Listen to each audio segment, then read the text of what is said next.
this year.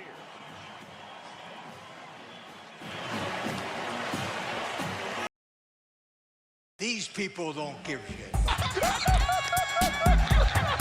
Who's giving them the business? Oh, the man is out on the field. He's going to go into the end zone. He's got it. Goes Davis. Oh, my God. Davis is going to run it all the way back. It's going to win the football. It's going to be to the goal line. It's going to be gone. It's a touchdown. And the Gators have won the game. To the 40. Herman Whitfield to the 30. To the 20. 15, 10, 5. Touchdown FSU. This little number is titled so Pitt's gonna win the Natty.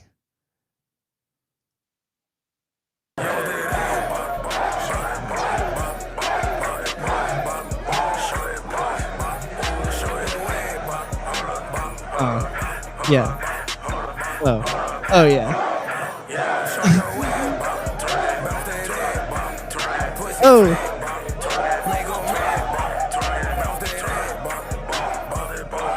Oh yeah. Oh yeah. Oh yeah.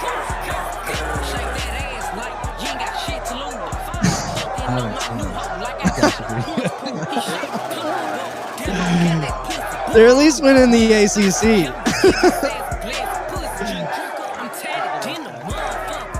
I don't know. It could be their damn water boy, right? Yeah. He's the long snapper. Oh man. Oh, that's good. That's good stuff. All right. Well, y'all, welcome to one of my favorite prediction shows that we're gonna do out of the couple conferences that we'll get to. We're gonna play some background music. Let me know if the background music's a little too loud. Background music compliments of Christian Purley, sold out on SoundCloud. Go help him out. All right. If you're just now joining us for the first time, this is College Football Extravaganza. I'm Robert, and sitting right in front of me in the same room, but might look like a different room, are Justin, a.k.a. J. Patrick on air of Fox Sports Radio Pensacola, and Logan Brown, local comic and LSU fan extraordinaire. You guys, how was your day? Logan, you did a set at Odd Colony. Yeah, how I was went that? to the mic. It did pretty good, which I needed because I was in the shower convincing myself that I was a fraud this morning. So it was good to go get a win. Yeah, that's how we always feel, though, right? Yeah. Yeah. It's an imposter You syndrome ever feel like thing. a fraud, like before you go on radio or something? You're like, I'm not a real broadcaster. Do you ever Have I moments? before? Yeah, it was when I was doing a basketball show. That definitely wasn't my strong suit. Anything else, I felt fine. But I remember some of my dog days, and if those two who I used to do it with ever see this, they would completely agree with me. And basketball's not my strong suit. Yeah. But I would go out there and dance, and it wouldn't be pretty, but I would find my way through. But yeah, those would be Dancing? Well, dancing's like a term of like you're trying to just make your way through. Understand? You're trying to push through. Oh, we do that. Yeah, We can dance. Oh, I can dance, buddy. Oh shit! I didn't know I danced so good. Yeah. So You really don't know where you're going. You're just out there. You're pushed out in the middle of the circle. It's like you just gotta find your way through till you can till this is over. no, I'm dancing like that Pittsburgh guy, dude. The black people around me going, "Oh shit! Let me grab him real quick. Let me do something." Oh man. Okay. We're gonna get into the meat of the matter tonight, guys. Are we talking about Sunbelt Billy tonight? We might be talking about Sunbelt Billy tonight, Casey. But right now, we have to get to these schedule predictions, SEC schedule and record predictions. And we're gonna start. We're just gonna go down the line alphabetical. Mm-hmm. I think that's the best way to do it. And so we at the end. So let's try to save the predictions that you guys have sent me for the end. But we can just go down the line, and then by deductive reasoning, the viewers can figure that out. All right, starting first, the Alabama Crimson Tide. See a hot start right here. This is a hot start. Probably a team that might be atop multiple people's standings, but when you look at the schedule, of course we know what's week one. It's Florida State hosting Bama, and hopefully they do the job that LSU could not. Sorry, Logan. And that is put FSU out the misery early and really kick them off the pedestal. Because for some reason, after 2-10, we are seeing a very hyped up FSU crowd right now. Yeah. Yeah. And I don't get hung up on this because we could spend a while on this.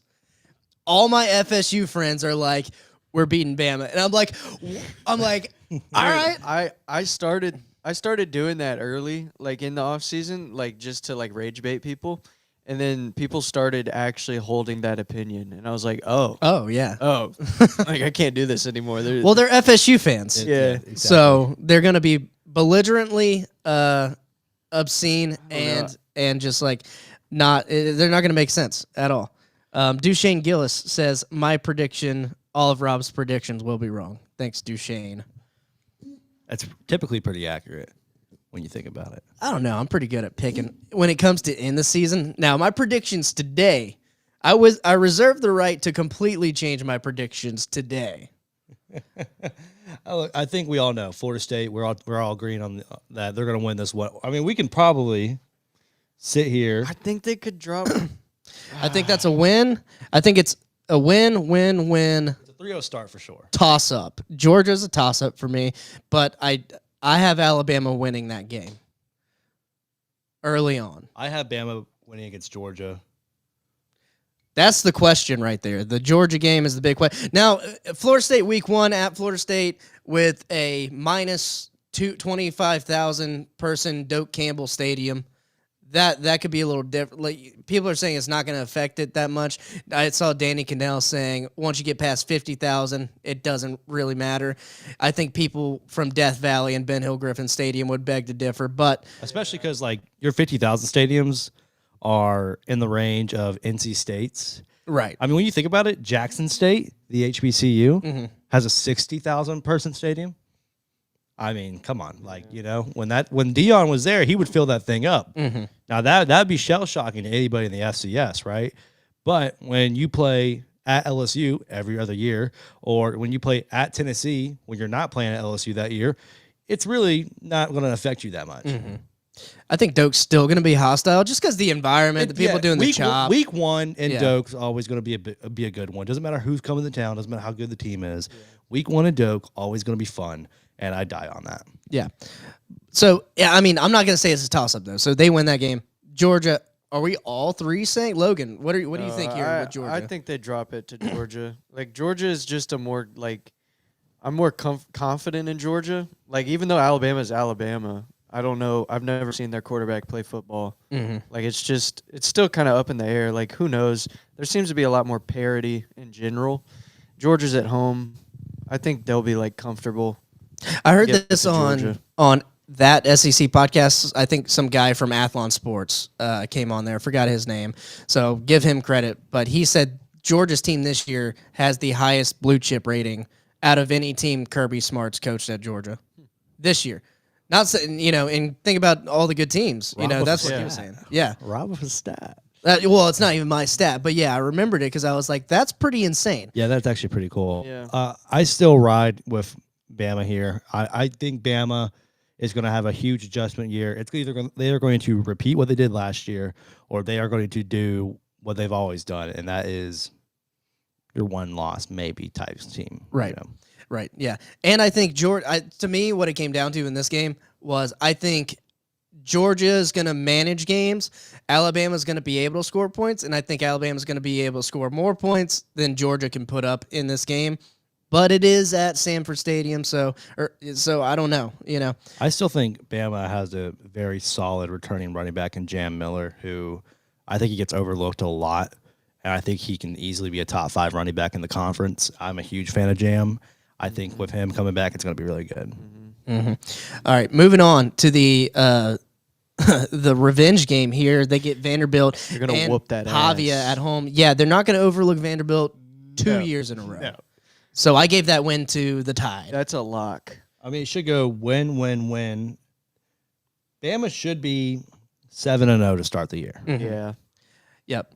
And then I have them dropping one to South Carolina, baby. That's right. We're on the same page. Yeah. We're on the same page.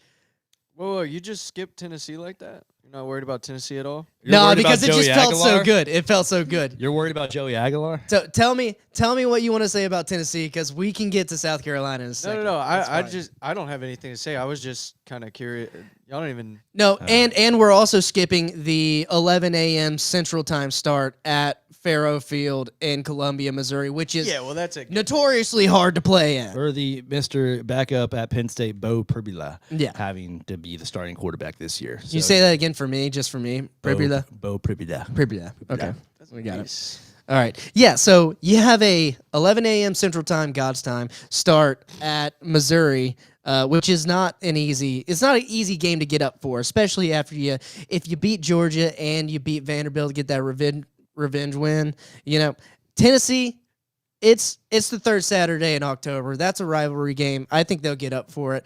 I'm not big on Tennessee this year. You got to remember the home team has won the last 3 games in that one. So I want to keep riding with that. Well, actually, they've won the last 4.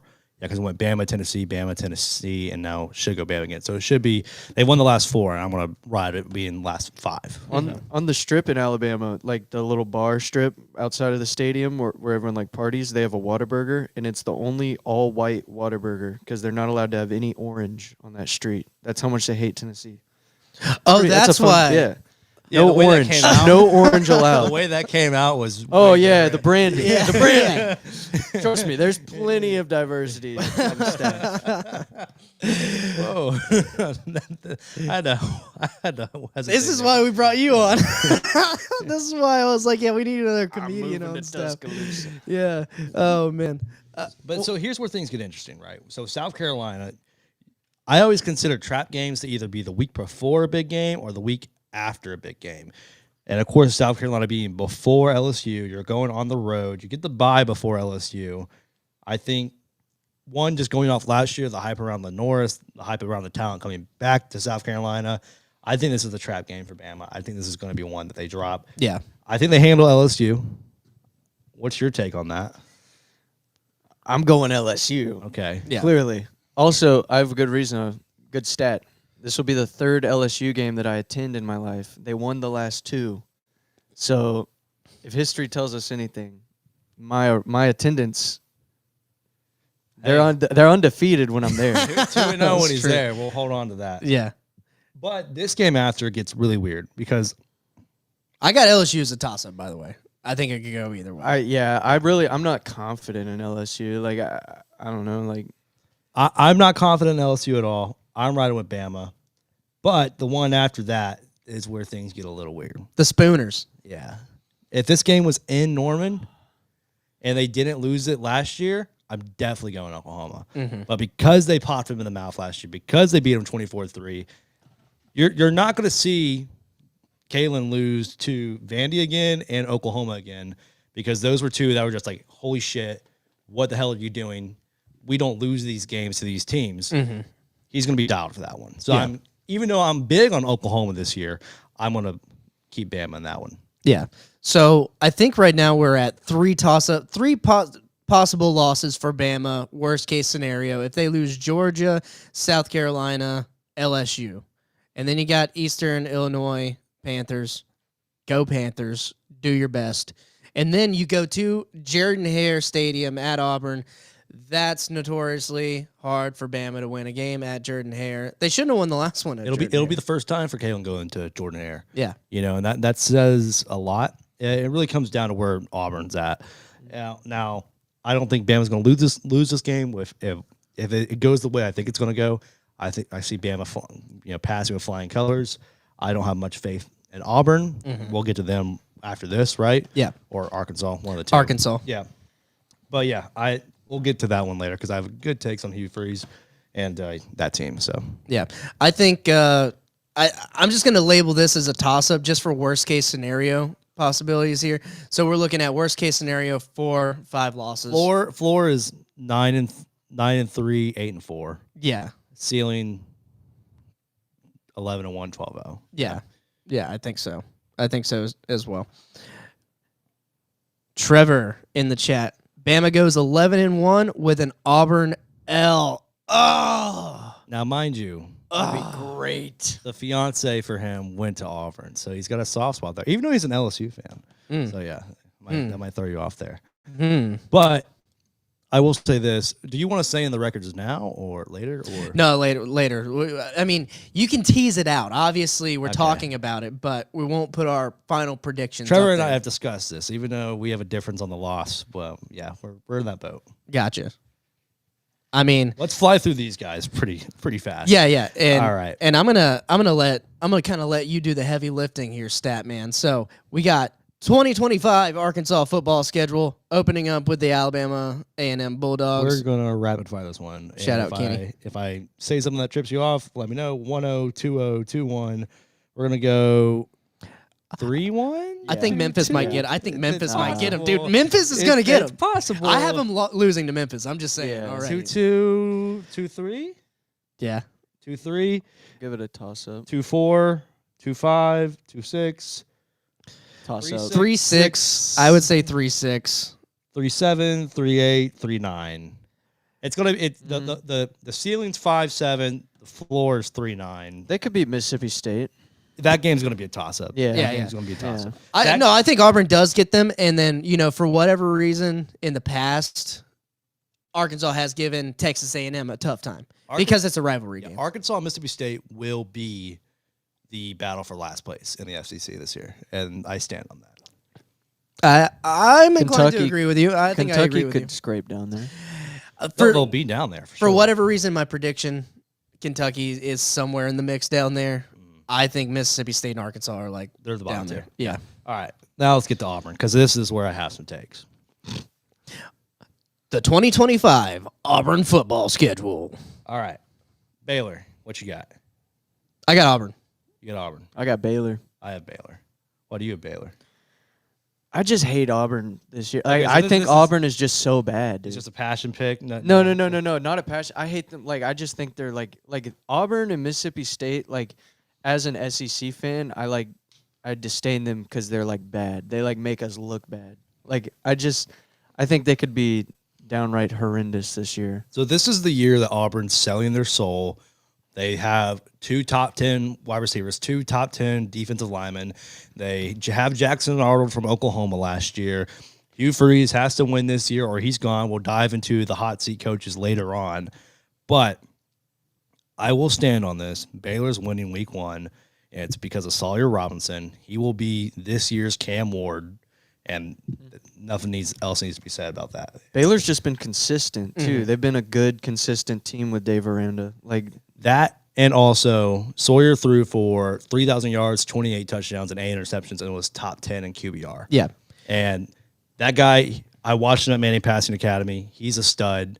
I think he's a great quarterback. I think he's going to be this year's Cam Ward. He's just going to be a guy that comes out of nowhere, just going to dominate the game. Not saying he's going to win the Heisman, but he's just going to be a very good quarterback this year. Probably throw for 38 to 4,000 yards and 40 touchdowns. You might Okay, be make it talking 4. me into Baylor on this one because I picked Auburn to win this game because looking at their schedule, I was like, I don't see a whole lot of wins. Yeah. And people are hyping up all these teams in the SEC, and I'm like, some people have to lose. yeah, someone's got to. Someone's got to lose.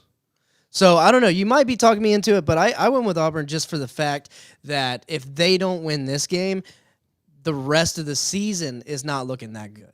Yeah, so I think it's going to go 0-1, 1-1, 2-1.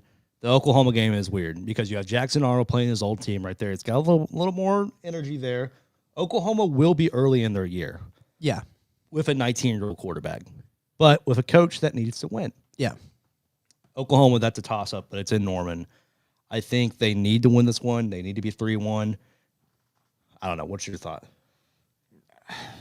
I picked Oklahoma in this one. Yeah, it could go either way, but I think probably defense- Oklahoma. The defense I'm of not Oklahoma. hyped on them either, though.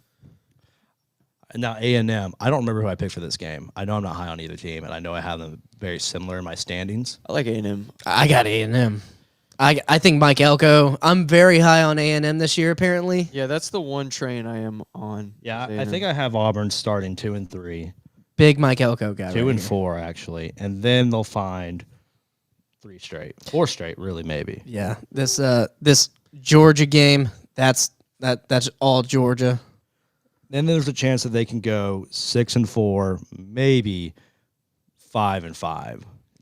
After the Vandy game. They could catch Missouri and Kentucky at home, Yeah. and fuck it, they could beat Vanderbilt. I definitely said Arkansas and Kentucky are wins. I forgot what I said Yeah, with I don't even Vanderbilt. remember. Like these games, if I picked it again, I'd probably do something different, just because it's like depends on how I feel in that moment. Then we have Mercer after that, so that'll be 7-4, maybe 6-5, and then they have Bama, which I don't have them losing to Bama. Or sorry, I don't have them beating Bama. No. I genuinely have them as their floor is 6-6. Their ceiling is maybe Casey Rayleigh. 6 and 6. a very good 9-3. Casey Rayleigh, thanks for the chat. He says Auburn 6-6. Yeah. Pick up sticks. Yep. All right, moving on. Moving Cheeto Bowl. on to the team that we all know and love, the 2025 Florida Gator football schedule. All right, 1-0, 2-0. You don't know about LIU this year, bro. Long Island's tough. I know they have a good baseball program. Solid defense. Solid defense on the Sharks. And you know what?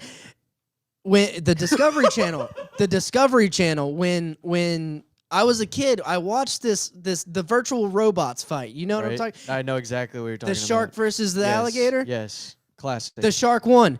This is our time to prove that the gator wins. The Sharks are going down. Bulls going down too. I don't know, dude. Bulls going down. Do they still have their quarterback from last year? Do you know? USF? Yeah. I like no them. clue. I mean, yeah, they were solid last year, but I'm not over. But yeah, no, they're not going to beat Florida at home. No, I mean, I watched Navy run the triple option all over USF last year, dude, in person. I was like, oh, this Byron Brown. Yep. That dude's pretty good. He's good. That dude's a dog. He is good, but overall, Shane Gillis with a Go Sharks F Rob Yeah, go Sharks. emoji of an eggplant. Hell yeah. That's, if you take a look and see who Duchesne Gillis is, just let me know who you figure out that is. All right. Brings us to the third game at LSU, L, Death Valley at L, night. L. I got us losing that game. I have us losing that game. Not to say we won't play them later on. I don't know. Very possible. Very could be possible. And then another tough game at Miami. I have us winning this game. I got us winning for the pure factor revenge. I think Carson Beck under pressure does not do that good. I think Florida's D-line solid with Caleb Banks. You got who was the other guy that we forgot last time too? It starts with an S. Oh no. Tyreek Sapp. Snap, that's what it is. God bless America. Why can't I remember Tyreek Sapp's name? All right. Yeah, but I think Carson Beck under pressure. This isn't Cam Ward. Cam Ward was extraordinary last year for the Hurricanes. I'm not saying Miami's not going to be good. I think Miami's going to be really good. But I just feel like Florida's got the talent. It's early in the season. I think Lagway's still healthy, which is a huge so Florida's whole season is based off of Lagway. Astute Gator, a guy on Twitter who follows Florida football really well, he tweeted out after the fall practice yesterday or the day before that the drop off between after Lagway is severe. So there is no plan B if Lagway continues to get hurt like he's done, which would be very unfortunate. But after that, there's nothing. You just don't make the predictions off that, though. You know, so Right. we Assuming can't think he's like that. healthy. Can't think like that. All right, so I'm going 3-1 after Miami. Texas, we're going to be a whopping 3-2. I got us beating Texas just because we weren't healthy last year. I think it's at Ben Hill Griffin Stadium. It's Arch's first start in like a stadium of that magnitude. Yeah, Arch has never played in a hard game. He's got Ohio State to start the year. We literally get a BCS national championship to start the year. That Because is true. Because they are 1-2. They are 1-2. We get a BCS national championship to start the year. That is true. So never mind. Not the biggest state, but still the Swamp. His first time coming to the Swamp. So I don't know. I got us winning that game because same thing as Auburn's schedule. There's not a whole lot of play here. You got to win the big games. I have us 3-2, and then after that, I have us winning Pretty much everything you're showing on the screen right now. Whoa. I got us losing to Texas A&M at Kyle Field. That's just crazy to me. It doesn't Yeah. make sense. That's They whooped I the think- shit out of us last year. I I'm mean, going with A&M as well. Marcel Reed's really not that good, guys. I'm so serious. just because He's you really saw him drinking on the sidelines. not that- look, the guy didn't throw for 300 yards on anyone, and he didn't run for over 100 yards on anyone last year. I'm not that big on the guy. I know everyone else is, and they're expecting a lot of hype for A&M. I think A&M is going to be very middle of the pack this year. Okay. Trevor Lagway will be back. He's already throwing in fall camp. Beating Texas, yeah, I know, Casey. Yeah. I know. How are they going to beat Texas and go lose to A&M? Though? Right, but that's who we are. I got it the other way around. I have I agree, but Yeah. Mississippi State, that's good. Great homecoming game right there. I think we win there. Nope. Georgia, You're losing. We're not losing to Georgia this year. I got us beating We're not Georgia. losing to Georgia With this year. with if Lagway played the whole game, didn't get hurt, we were winning the We're game. winning that game. We have a better defense this year. We have a better quarterback this year. We have a coach that has to prove it. I don't see us losing this year. This is Florida's year. To win. Yeah. I haven't been really that confident in a Florida game in a long time, but this one I'm like very confident in. Yeah, I feel the same way. I feel the same way about It's a Georgia good this site year. for it, too. Right in the middle. Mm-hmm. Yep. I mean, Jacksonville sucks, but whatever. Kentucky, win. Yeah. Yeah, they're winning out after Georgia. Ole Miss to me. Yeah, Ole I Miss. don't know. Ole You Miss is got- a toss-up. You go to Ole Miss, sometimes that's a tough game. I have Ole y'all. Miss as a toss-up. Yeah, Florida does well at Ole Miss. When we don't do good with Ole Miss is when they're in the swamp. So it's a toss-up. I would like to say we win, but Lane Kiffin and the Rebels have that game circled from last year. Yeah. We ruined their playoff hopes. They want to return the favor and ruin our playoff hopes. Because if Florida only loses 2 games with this schedule, I think they're in the playoffs. And I think that's what everyone's saying. Yeah, I have Florida at the floor 8-4, ceiling 10-2. Oh, the fucking floor is like 6-6 Yeah. or I don't have 5-7. I don't have it that low. Well, that's why it's a floor. If he, You got, I know you don't. you What got about Anthony Lagway? Davis playing quarterback, bro. He going to be like, there's like a 50-50 chance he starts every game. Lagway? Yeah, I mean, he's like pretty injury riddled. He just got hurt again. He's healthy like, now. camp. It was- Yeah, it he's was healthy minor. He now. was only They're the- doing preventative was measures. Yeah, booth but for like a he, week. he He goes was in a down booth for for a week. but if he goes down for 1 week on the wrong week, like I don't know, man. But That the could be good thing bad. about Florida, the Florida team is it's. I'm not going to say it's not based around the QB. The QB has to make a lot of decision. But if we need to rely on our running game for like 1 week, hopefully Kentucky or hopefully Mississippi State, we can get him healthy or something like that. Again, I don't know. Tennessee, I got us beating Tennessee. Like I said, I'm not too high on Tennessee this year. And as of right now, Florida State at home, I got us beating Florida State. Yeah. Florida State is like in my head to be determined. Yeah, I gotta watch them play. Yeah. So overall, very high ceiling, very low floor for the Gators. Now, turning to their rival to the north, the Georgia Bulldogs 2025 football schedule. Starting off with your favorite team, your actual favorite team. We're gonna. Give me the herd. Yeah, we wish. We take the herd. First year head coach Tony Gibson going to take us to the promised land in Athens. Could you Now, imagine? If Could you that imagine? happened, I'd black. What are you out. gonna do? I'd black out. But like, what are you gonna do? I'd Besides We'd black have to out. do a special 8-hour episode where we just like I'd black out. just a nuts. Marshall filibuster, Yeah, like, live yeah. stream filibuster. I got hammered after Notre Dame, but we haven't beaten an SEC team since South Carolina in 2000. Holy shit. We also haven't played that many since Yeah. then. I think we've only played like a handful, and a lot of them are just lined up on bad years. We actually have probably only played 2 or 3, but if this was the team that we had last year, yeah, I'm probably on the hype train a little more. But we don't even know. We had 7 quarterbacks during spring. 7. 7? 7. And but were they like No. Were you Is sure that a who the great- starter was going to No, be? we still don't know who the starter is. No have zero way. clue. We have zero clue who the starter Just is. pick a guy. Marshall. Y'all got to make some The decisions. whole team went to Southern Miss. What do you want? Like, the whole team left. They hit the portal. They hit That- the Dr. Pepper That program.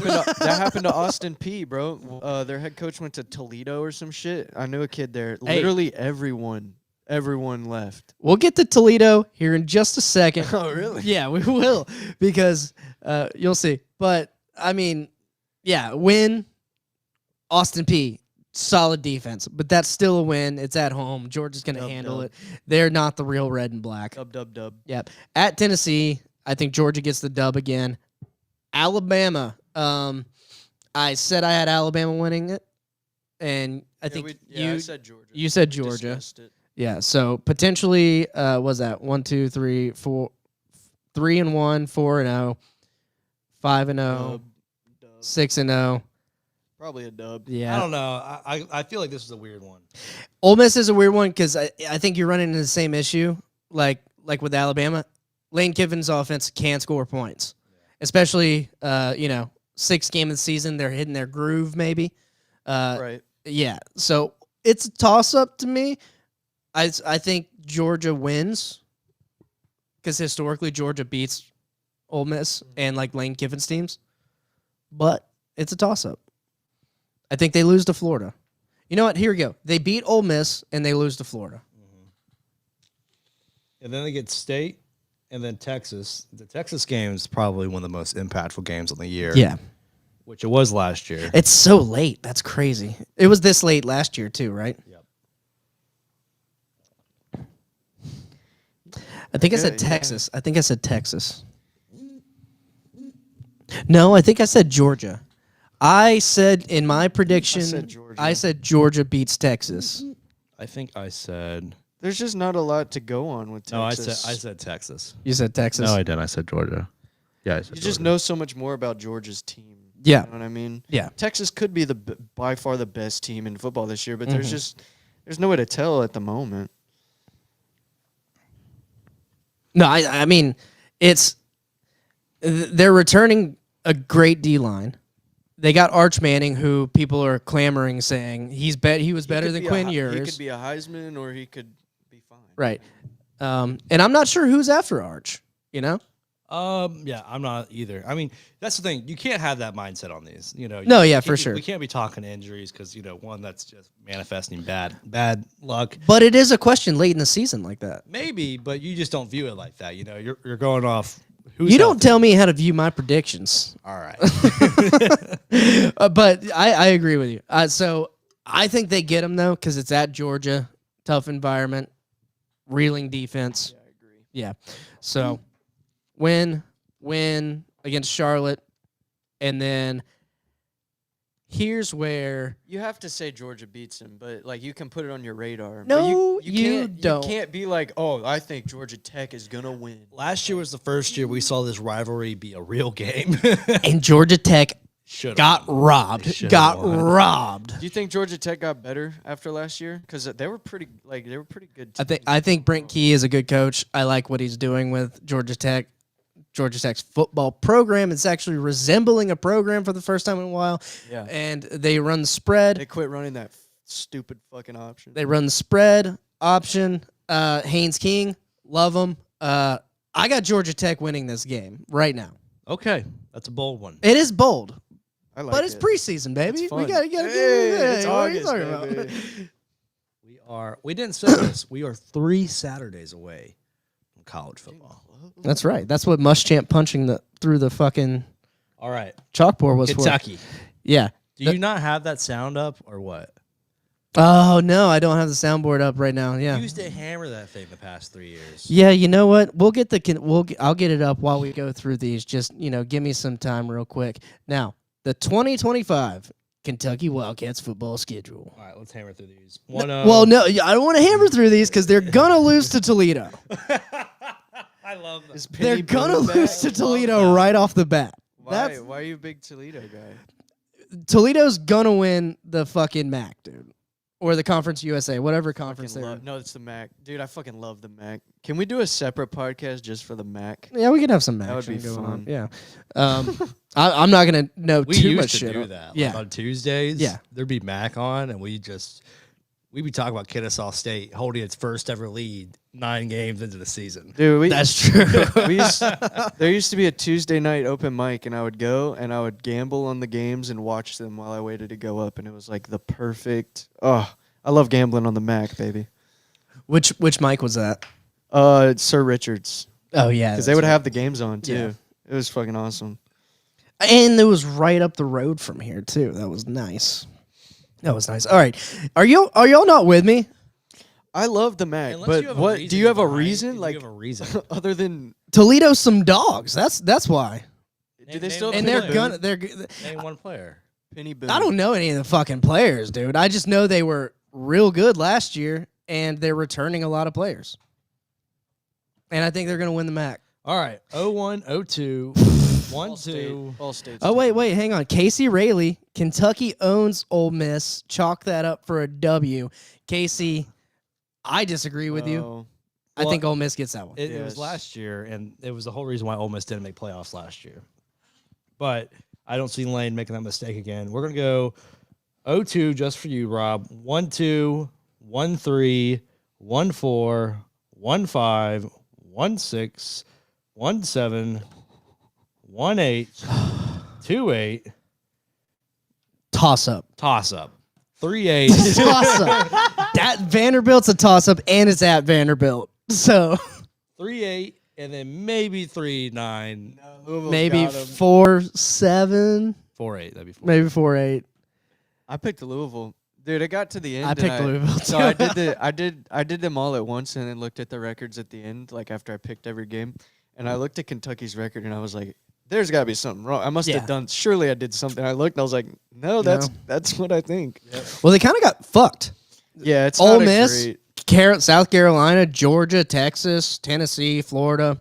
for not having anything crazy outside of conference, like Yeah. it's not a good schedule. And then normally Vanderbilt, you're like, oh, it's Vanderbilt, but you're Kentucky. It's a new and it's it's a Pavia. new age. bro. Basically, we have them. They're not making a bowl game. Their ceiling's 5-7. And that's what beating Toledo. Yeah. All right, LSU. This is a good one.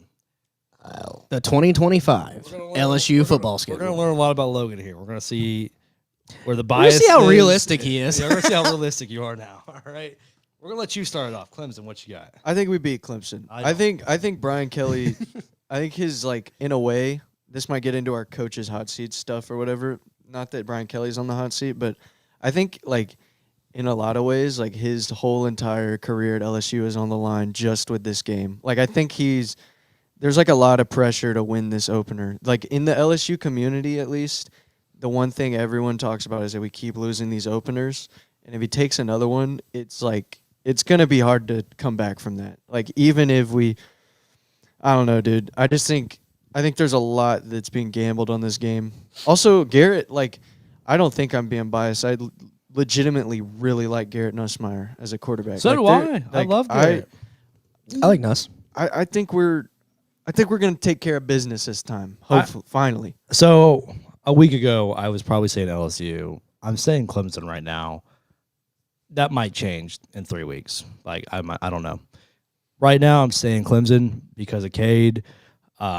I looked a little more into the wide receivers. They have great wide receivers. I also looked at Clemson's defense. They have a great defense. I don't know. This one it's looking a little weird for me right now. So I'm just going to stay with Clemson as a potential toss-up for sure. Yeah, it's a toss up. Like I'm not confident. You can't be. That'd be silly. You know. So, all right. We got toss-up. So then we got 2-0, 3-0, 4-0. I got LSU winning Clemson too, but I got LSU beating Florida, beating Ole Miss.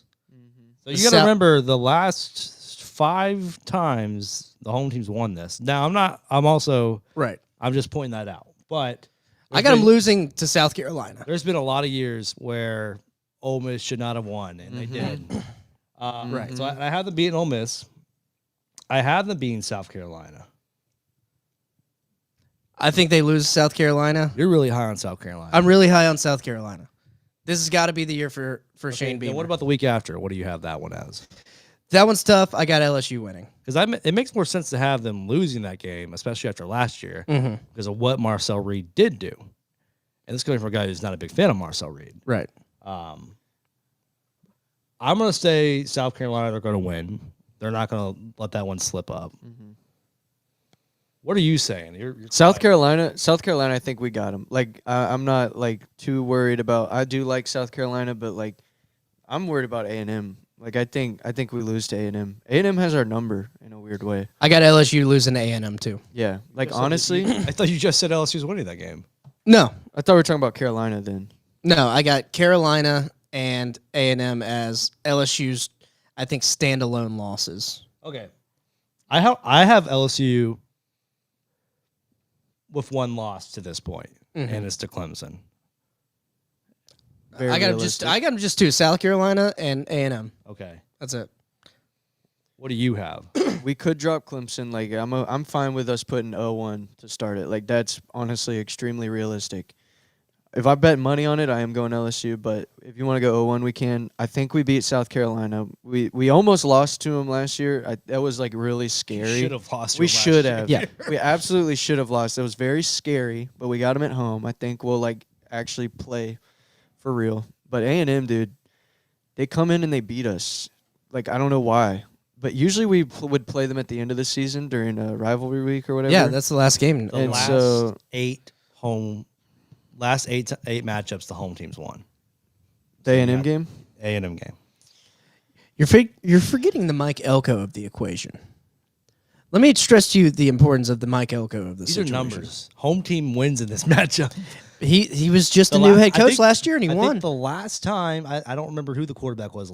Trevor probably knows who the quarterback was last time that the away team did win. But the last eight. Trevor says Damn, A&M I'm has getting old. never won in Death Valley, and they play there every year. He said, "Yes, Justin." It's just Mike Elko, first year head coach of A&M last year. Why are you so big on A&M? Because Elko is a defensive genius. He's going to be able to shut down a Brian Kelly offense. So was Will Muschamp, though. And they do. They could. Georgia. Will Okay. Muschamp defeats. Anyways, Bama. Will What do we Muschamp's the guy. Bama. What do you have? I got LSU beating Alabama. I do as well. I do not. All right. It's kind of my same reasoning as the Bama Georgia game. Like, I just know we know more about LSU. I mean, it is at Bama, so that's tough. Dude, I don't but have. I don't know. I don't have LSU beating Bama. Now I do have LSU beating Arkansas. Yes. I do have LSU beating Western Kentucky. No way. Yeah. They have our number, bro. Yeah. All right. Can we get the home game stats on that one? Yeah, right. And then, well, never. All right. What do you have? I got LSU beating Oklahoma. Yeah, I got it. LSU too. I don't like Finishing Oklahoma. the season I don't think strong. Oklahoma should be I ranked. don't. You got Oklahoma I got winning? Oklahoma winning. I think that team will be at its full form through and through. John Mateer, if he's healthy, that team will be just. This will be one of those games where it just catches you on the back end, like South Carolina beating Tennessee to end the year, a couple years back. Like, that's one of those games. I have Oklahoma winning this game. I think Oklahoma will be a slow start team, and they're just going to slowly ramp things up. No, I mean, I could see that happening. I thought about it. I said it's a home game for Oklahoma. It's a possibility. I mean, I would even go as far as to call it a toss-up, but if I had to err on which side, I think I go LSU in that one. I'm sticking with Oklahoma. I'd be more. You're more worried about Oklahoma than Alabama. You're more confident in your Alabama pick than the Oklahoma pick. That's what I'm saying. These aren't going to make sense right now. Yeah. Yeah. Especially Until we when see. Were you talking to me or were you talking to him? I was talking to you because you said Oklahoma's a toss-up, but you have LSU. No, that's also beating that's Bama. also Okay, a toss-up. Okay. Yeah. Okay. But if I'm going to go with either team, it's going to be Yeah. it's going to be LSU in that one. Yeah. Like I mean, the Texas A&M, that's a toss-up. South Carolina's a toss-up. I just, you got to make decisions. And I Yeah. gave the edge to them on that one. All right. Because I don't think any team goes undefeated this year in the SEC. No. That shit's over. Yeah. That life is over. I will agree with you on that. Yeah. Yeah. All right. What we got next? Next, Oh fuck, 3-9. Next Yeah, dude, there's no point. is Actually, wait. I have a the 2025 Mississippi State football They schedule. lose to Arizona State. no. They will lose to Southern Miss and Arizona State. Do not skip. You're calling them losing. losing to Southern Miss? Southern Miss Okay, That's First better. off, that is Marshall under that gold and black. First off, because they have 25 players from Marshall's team last year on that okay. roster. Okay. That is the reigning Sun Belt champs. They just are not wearing green and white this year. They have the head coach, they have the quarterback, they have the receivers, they have the running back. There's no reason why. And Huff is notorious for winning big games to start the year. Did it against Notre Dame. He's done it against Virginia Tech. Competed with Ohio State till the third quarter. I see Southern Miss winning that game. Okay. I wanted a reason I to pick didn't them. know that because I knew Southern. I thought they were like a bleeding organization. I didn't No, know they not just after got last it. year. Yeah, I didn't know that. They took Marshall's coach after he won the Sun Belt, and then he took all the players with him, including our Why quarterback. would you go to Southern Miss, dude? Because it just Is Marshall that bad of a campus? Have you been to Southern Miss? That place is a hellhole. I've been to both. Yeah, it was a lot more turmoil behind the scenes between the Yeah, athletic yeah. director and the coach. Okay, Yeah. that makes sense. And also, that was our first black head coach, and he wasn't treated very well. I will speak on that. Oh, by like the fan base. Damn, that sucks, dude. You got to remember, Huntington is It's a Sunbelt team, dog. West Virginia. yeah, that Mm-hmm. Anyways, we're gonna go 0-1, 0-2, 1-2, 2-2, 2-2 against the NIU who beat Notre Dame last year. Yeah, that was tough for me too. I gotta give the win to him. I gotta give the win to him there. All right, and then they lose the rest of the games. Tennessee, A&M, Florida, Texas, lose. Yeah, 2-10, 3-9. Yeah. That's floor and ceiling right there. yeah. No, I agree. We'll move on. What team is this? This is Mississippi State. This is and shout out Barstool Brandon Walker. He's gonna have a bad year. He's gonna have a bad year this year. Especially doing it with T-Bob now, who was working for ESPN Baton Rouge for years, played football at LSU. There's just going to be two different sides of the spectrum right there. Yeah, Like the bottom and the top of the SEC. it's gonna be bad. All right, moving on. This is middle of the pack. Screams it all day. The No 2025 Missouri football schedule. No more Brady Cook. No more Luther Burden. We're going to go 1-0, 2-0. Yeah. 3-0. 3-0. Now, don't get slept on by Louisiana. I was just No. about to say that, dude. They know how to build an offensive line, man. Yeah, they've been to the Sun Belt Conference Championship more than anyone else. Not so fast, my friend. There you go. Very good. South Carolina. I think it'll be a good game. I think it's going to be a good game. I think you're going to have a young, early South Carolina team. You're going to have it's in Mizzou. I feel like that's going to be a fun game to watch. South Carolina wins. Yeah. South Carolina wins. I'm definitely too high on South Carolina because they will drop games. I'm not seeing them drop, but if it's gonna be if they're gonna have a year, this is the year to do it. So we're having them starting 4-1, walk into Bama, get buzzsawed 4-2. Mhm. I have them losing to Auburn 4-3. I can't remember what I said. I think it's a toss up. I have them losing to Auburn. Okay. This game's probably the biggest toss up of them all. The Auburn one or the next Vandy. Vandy? Yeah, Vanderbilt also a toss up for me too. It's Are we talking tough. about Georgia right now? No, we're talking about Missouri. Okay. I saw the Georgia logo up there for a second when you were switching tabs. I was so confused. Okay, that changes everything. All right. The 2025 Missouri Okay. football schedule. My bad, dude. I thought I was like, am I in like a parallel universe right now? No, you're good. Yep. And y'all don't even see this whole second screen I'm working with too, so I'm like juggling shit over here. Yeah. Auburn toss-up, Vanderbilt toss-up. I can't remember what I said. I think I'll have to make a decision. Do you remember what I said on Auburn and Missouri? I don't either. I think I went with Auburn on that Auburn's one. a safe bet. Auburn's got to win. If Auburn's not winning by October 18th, I mean, Hughes got to go. Yeah. Vandy, I'm going to go ahead and give that to Vandy. I think so too. I think I'll give it to Vandy as well. Lose to A&M, beat State.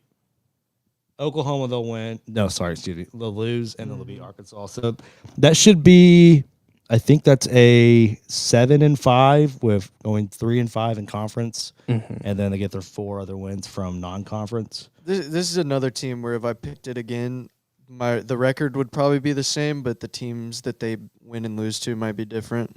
Yeah. And also don't sleep on Kansas either. Let's not sleep on Kansas. They've got a funky offense. That's a Big 12 They rivalry. could come in and slap you. Big 12 ancient rivalry. That and their quarterback's very good too. Yes. Mobile. Forgot his name though. Bean. Yeah. Bean. He's great Bean. in the game. Jacoby Bean. They had a dual quarterback thing going on for a couple They years. had 2. Yeah. Yeah, and one of them's still there. It was some Les Miles bullshit. Okay. Bean's good. The other guy was more mobile. He's the guy I was thinking of. Oh wait, Bean was the guy who left. I think it's Jalen Daniels who Yeah. the quarterback is now. Yeah, Daniels is he okay, we got to do some research on our Big 12 teams. But if Daniels is still there, I might even give Kansas a win on that one. So it's tough. Missouri, they're going to have to grind through the schedule. The floor is going to be Bad. 5-7. Yeah, something like that. 5-7 because they're going to win. Oh God, no! It might be 4-8. 4-8 floor, 7-5 ceiling. I agree. I think that's it. It's a rebuilding year. Get some new recruits in. This is a good one. This is one of my favorite ones. Right? Moving on to the 2025 Oklahoma Sooners football schedule. All right, 1-0. This is a big game. Yeah, that's huge. If Venables gets a win here against the Wolverines, that sets the tone for the year. I don't think they'll be there yet, though. No, I don't think they'll so be either. there. I think it's going to be a slow burn. I think it's going to be Michigan. Yeah. I have Michigan. I agree. I have Michigan winning that game. I got Michigan winning as well. And I'm not very high on Michigan Yeah, either. me neither. Oh, I'm definitely not. But yeah, we're gonna go 1-1, 2-1, 3-1, Yeah. Sure. 4-1, 4. Actually, wait, no, sorry. I have them beating Texas. 1-1. You have Oklahoma beating Oklahoma. Texas. This If will it be a wasn't the good Red old- River rivalry. This is a good Dallas. old Red River rivalry beating right here. Yeah. This is a I would good love old that. Red River. Like, this is one of those years where they shouldn't beat them, but they will. This is exactly one of those years. Like Caleb Williams when he made his debut at Oklahoma. I like that That is prediction. exactly what it is. Like, you screw whatever the team is, screw whoever the quarterbacks are. Red River, all that goes out the damn window. And I have Yeah, well, that's just like your opinion, man. Okay. I see where you're going. yeah. I want to agree with you. I'm still putting my money on Texas, but Right. you're waxing very poetically, and I appreciate that. Yeah, you are. So they win that one coming off that high, going to Williams-Brice Stadium in South Carolina And lose. and lose. Okay, that now I'm on board with you. That'd be a trap game. Then. Yeah, Yes, it would sir. be a trap game That'd be a trap game. for sure. I'm with you there. Ole Miss at home. That's a toss-up game to me. I give the edge to the Rebels here, but also at the same time, young new quarterback, freshman quarterback coming in. Oklahoma's defense probably reeling come late October. So I'm going to give the edge to Ole Miss, but I could see it being a toss-up and Oklahoma winning. Yeah, you have two 19-year-old quarterbacks who are very, very good. Yeah, both lefties, both studs. I don't know. It'll be a tough one. Yeah, I'm really not gonna even Just drop your nuts. Really, that's all it is. Tennessee. Winning. You hearing the sound bites now? yes, You like the sound bites? They're back. The sound bites are back. Tennessee. They're winning. Yeah. Bama losing. Bama's not losing again to Oklahoma. Yep. Mizzou, they're gonna win. And then once again, You had them beating LSU. I have LSU winning that game. So you're a lot more high on Oklahoma than I am. You turned to me like I love John Mateer. I love John Mateer. I think he's a great quarterback. And Brent Venables, if you're going to hop on the defensive train of a defensive-minded coach, that's a great one to be behind because he was considered the best defensive coordinator for the first half of the college football playoff era. I think he's one of the best. I want to see him succeed. I think he has the quarterback to do it. So you're saying they could go 9-3, or 10-2. You're saying 9-3. So 10-2, 9-3 ceiling, and then floor probably 7-5. Yeah, I would agree with that. Moving on to the Fighting Lane Kivens. This might be the trap team of the SEC. Yeah. You know, this is going to just be the team that can just knock teams off high horses. They're just going to be ankle biters. Lane's got a year to grow. He's got the quarterback to be the guy who can just go out there and punch you in the mouth. I love Austin Simmons. I'm a huge fan of him. I think it's going to be great. But, yeah, this is going to be weird this year for them. So 1-0-2-0. 1-0-2-0, 3-0. 3-1. They lose to Tulane. Tell me about Tulane, man. I wanted Yeah, to pick them. fill but us I in on didn't- I Tulane didn't have here. enough With reasons.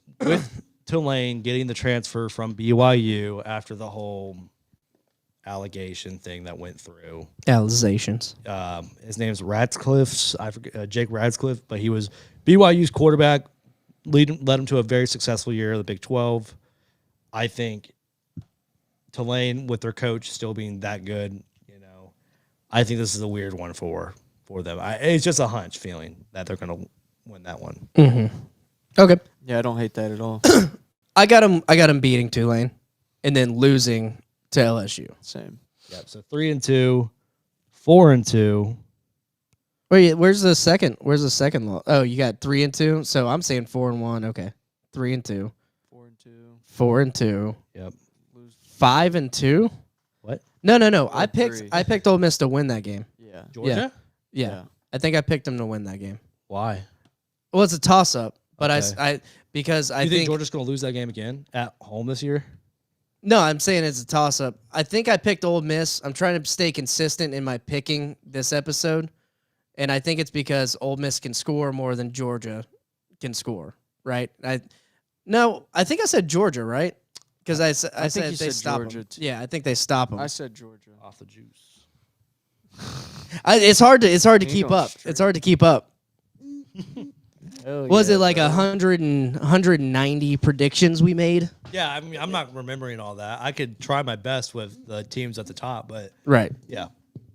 The middle ground's where it gets weird because there's like 5 losses. Yeah. It could go so many different ways. Losing Georgia, we're going to go 4-3. Oklahoma, that's a weird one.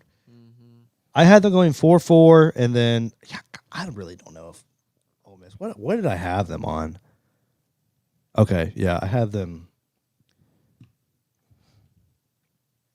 8-4. Mm-hmm. Yeah. Let's see what I had them at. Ole Miss loves playing Citadel, man. Logan, you had them. Yeah. 9-3. I'd have to look. I don't even see them on here. Are they at? It was on the first one. Yeah. You have Yeah, 9-3. what? Yeah. Hold on. We got to get to these soon because he's got to break down his. I got him at 10. 10-2. I got him at 10-2 on Holy mine. Shit. You got to look at the games, man. 11-2.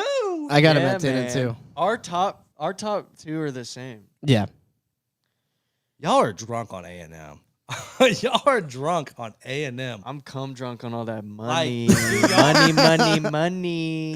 What do you want me to do? Can't So have Does that that much Texas money. game not speak anything to you last year? They had no. They had the #1 atmosphere ever provided by Kyle Field, a night game against the in-state rival in Texas. And Marcel Reed didn't do jack shit. Put up 140 yards, Gig threw a 'em. pick. Gig him. Do the weird shit. Like Do the weird shit. Gagging on some balls in your mouth. man. Gig him. Look, Texas. Mike Elko's got his recruits in What's this so year. big about Mike Elko? The guy came from fucking Duke. Yeah, and he killed it at Duke. That was And you know who else killed it at Duke? Steve Spurrier before moving to Florida. Duke has a history of producing coaches that do good elsewhere. That's what I'm saying. I think I don't know. I think I had him losing to South Carolina and maybe LSU. And I had to have had him beating Georgia. I guess I had to have him beating Georgia. So then you have Florida losing to them. Oh no, I had them losing to Florida for sure. Had them losing. No, wait. Because you have Florida for 2 losses. Two on your losses, schedule. which would be LSU and Let me look. Let me take a peek real quick. I had them losing LSU and A&M. Y'all are too fucking high on A&M. Look, bro, just because you don't baffled, like Mike Elko doesn't mean I can't like It's Mike not Mike Elko. Elko. It's Marcel Reed. I'm not a fan of Marcel Reed. The guy didn't throw for 300 yards in a single game, didn't run for over 100 yards. So I don't know why everyone's thinking he's the second Did he coming. fuck a lady you were trying to fuck that night at the bar or something? First off, happily taken. Second off, Logan, you got to hear these sound bites. You got to put your headphones on. Oh, sorry. I'll mess with it a little bit and tell me we need a new splitter. It's back now. It keeps. I don't know, dude. Yeah, we just need a new splitter. That's Probably it. my fault. No. It's the splitter because it's on me.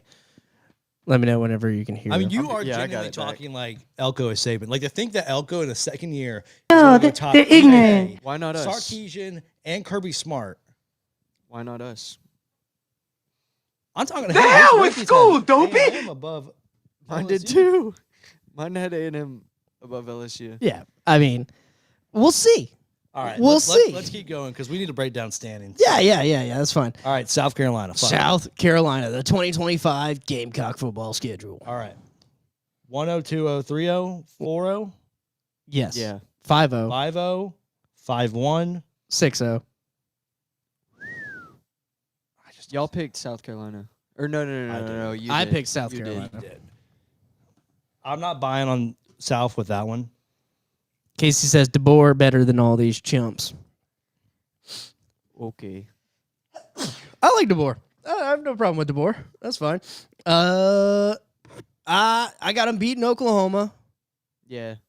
So you have them 6-0, beating 7-0. Alabama, 7-0, Holy shit! You think they? beating Ole Miss, 8-0, losing to Texas A&M. and then losing to Clemson. No, I hadn't beaten Clemson, so I fucked up You somewhere. fucked up somewhere then there, didn't you? You have them 11-1. Golly. I have them at 10-2. I have them at 10-2. So who's your other loss? There can't be six. Might have been Two-loss at teams in the Ole Miss. SEC. Might have been at Ole Miss. There can't be 6 2-loss teams in the SEC. That's what it is. All right. It just means more, man. That's a crazy year. That's a just crazy year, means dude. more. Yeah. It just means more. They did it in basketball this year. Like a third of the bracket. It was like a third of the bracket, dude. Yeah, it was. We're taking it over. Go Gators, national champs. National champs, baby. Shout out Walter Clayton Jr. I love that kid. Walter Clayton Jr. He's Fuck killing it on. He killed it in the summer league, man. No, yeah, he's We'll see. the new. The Jazz have a lot of young studs. He's the new. They could. It might have been Clemson. I might have had him losing at Clemson, but right. I don't think so. Tennessee. All right, this one's gonna be tough. The 2025 Tennessee Volunteers football schedule: 1-0, 2-0, 2-1, 3-1, 4-1, 4-1, 5-1, 5-2. 5-2, 6-2, Toss up. That's a toss up right there. 6-3, 6-3, 7-3, and 7-4, 7-5. 7-5. Yeah, You got him I losing to agree. Vandy. I agree. I got him beating Vandy, so I say 8-4. I got 7-5. Wait, no, I picked Tennessee. So you got him 8-4, 7-5. That's roughly what I'm thinking too. I mean, they could If beat Florida at the end of the season. Tennessee makes playoffs, meaning they go 9-3, meaning that they would beat teams along the line of Florida and Vandy, they would just need to beat those two. They can lose to Homa, they can lose to Bama, and they can lose to who's the other one? I think if you Georgia. lose to Georgia, Bama, and Oklahoma, you're out. They have the easiest schedule in the SEC. I will say that. Yeah, I think with that schedule, if you lose 3 games, you're out. Yeah. But if he gets them there, give him Coach of the Year. For what they have, give him Coach of the Year. No doubt about it. I mean, yeah, I ain't got no problem with it. I think it's a down year. I think it's a rebuilding year. But even then, 8-4 on a rebuilding year wouldn't be bad. I would have taken that in some of our rebuilding years. Oh, yeah. All right. Tex. Here's the team that everyone's hyping up this year: the 2025 Texas Longhorns football schedule. L. Off the top, off rip. 0-1. Yeah, 0-1. I think I agree with you. I think Ohio State gets it. 0-1, 1-1, 2-1, 3-1, 3-1, 4-1. 4-2. 4-1.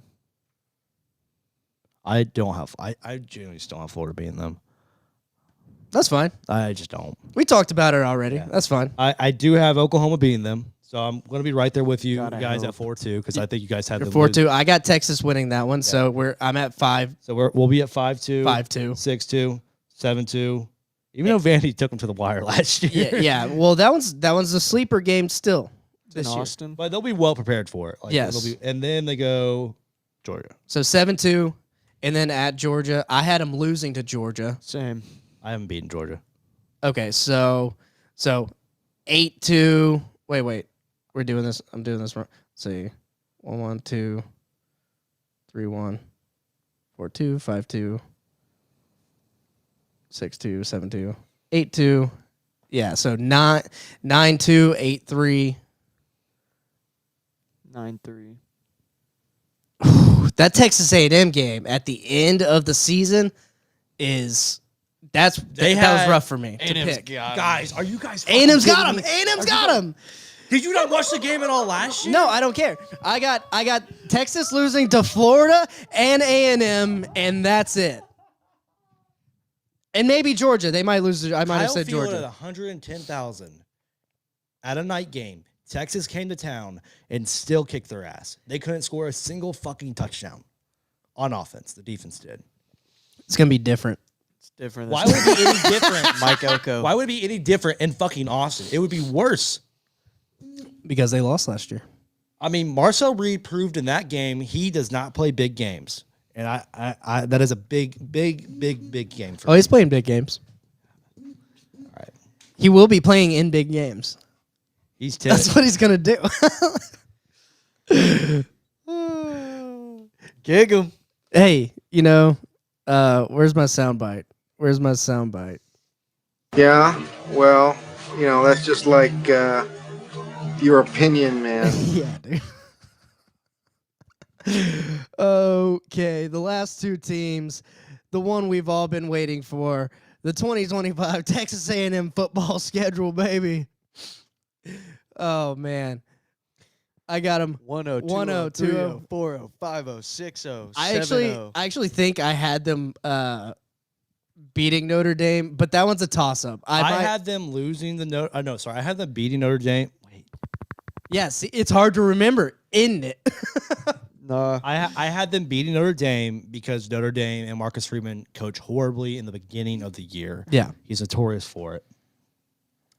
Anyways, go back to the top. I need to make sure we're all right. The Roadrunners. 3-0. Don't sleep on the Roadrunners. 4-0.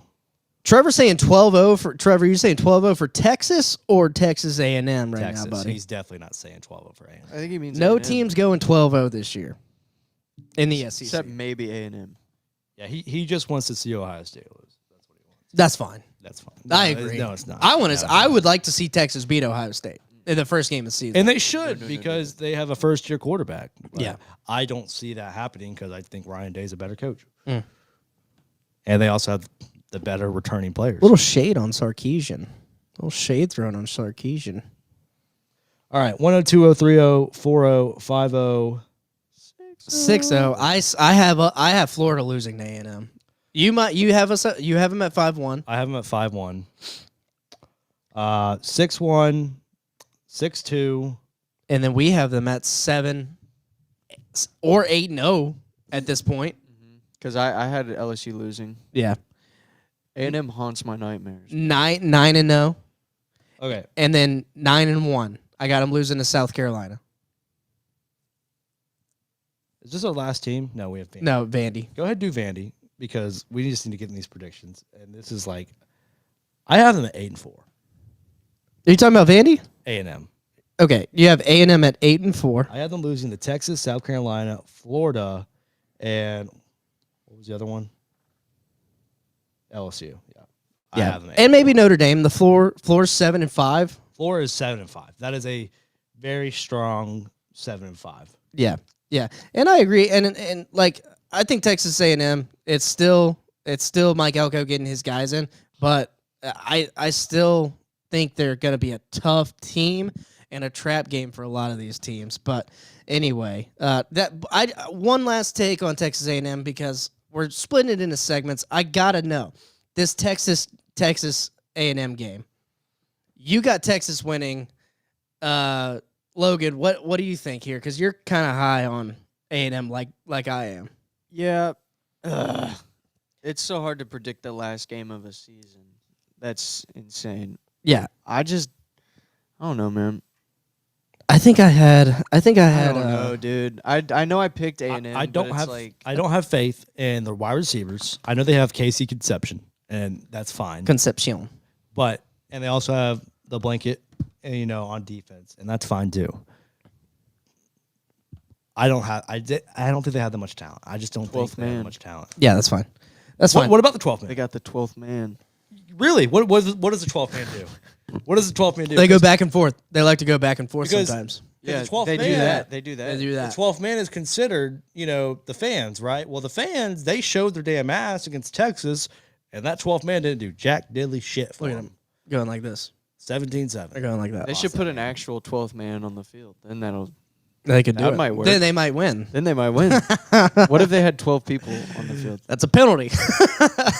Justin's like, that's a fucking penalty. Damn it. It's just a joke.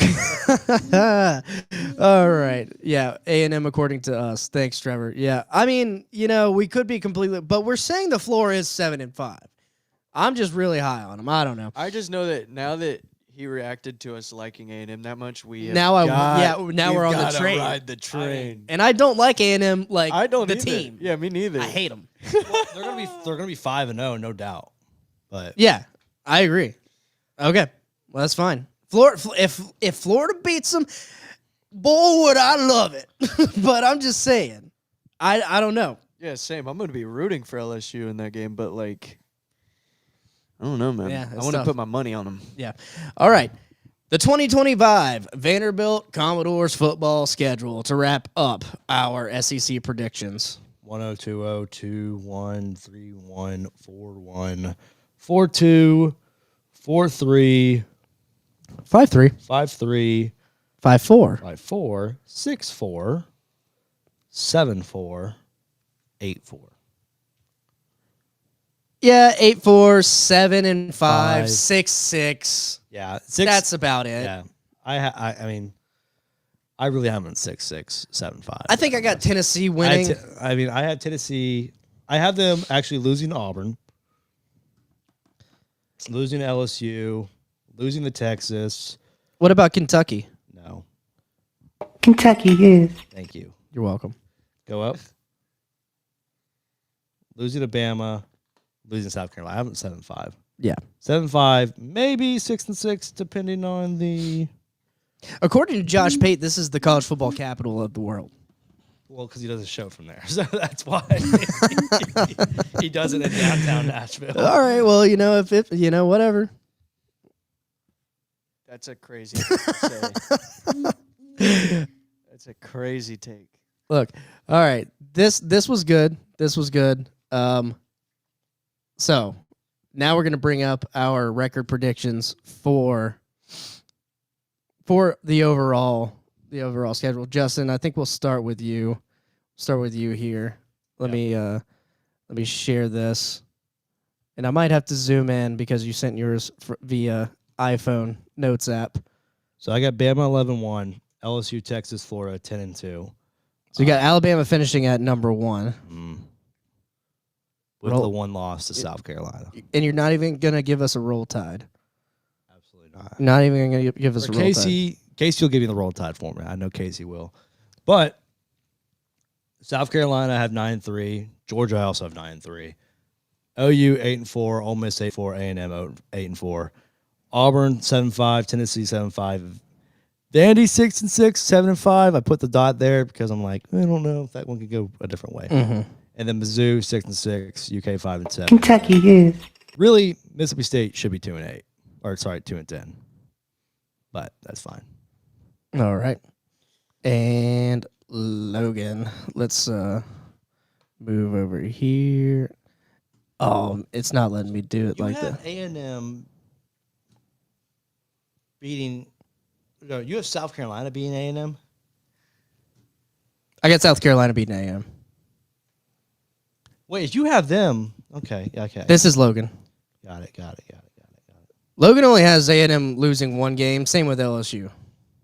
LSU's losses to A&M. A&M's losses to Georgia, I believe, maybe. Georgia It's 10. at Georgia, right? Georgia 10-2. It's an away loss. I remember that. So here, my question is, even with yours, Justin, because yours, you can see this here. If I scroll back up, Florida at 4. Do they get in the playoffs at 10-2? I would say they do. And that's the hardest schedule in the country. But then what about South Carolina and Georgia? Because then they're hanging out at 9-3 there. those will be down to head-to-heads. Right. Just like Ole Miss, South Carolina, and Bama last year. Now- None of them made it.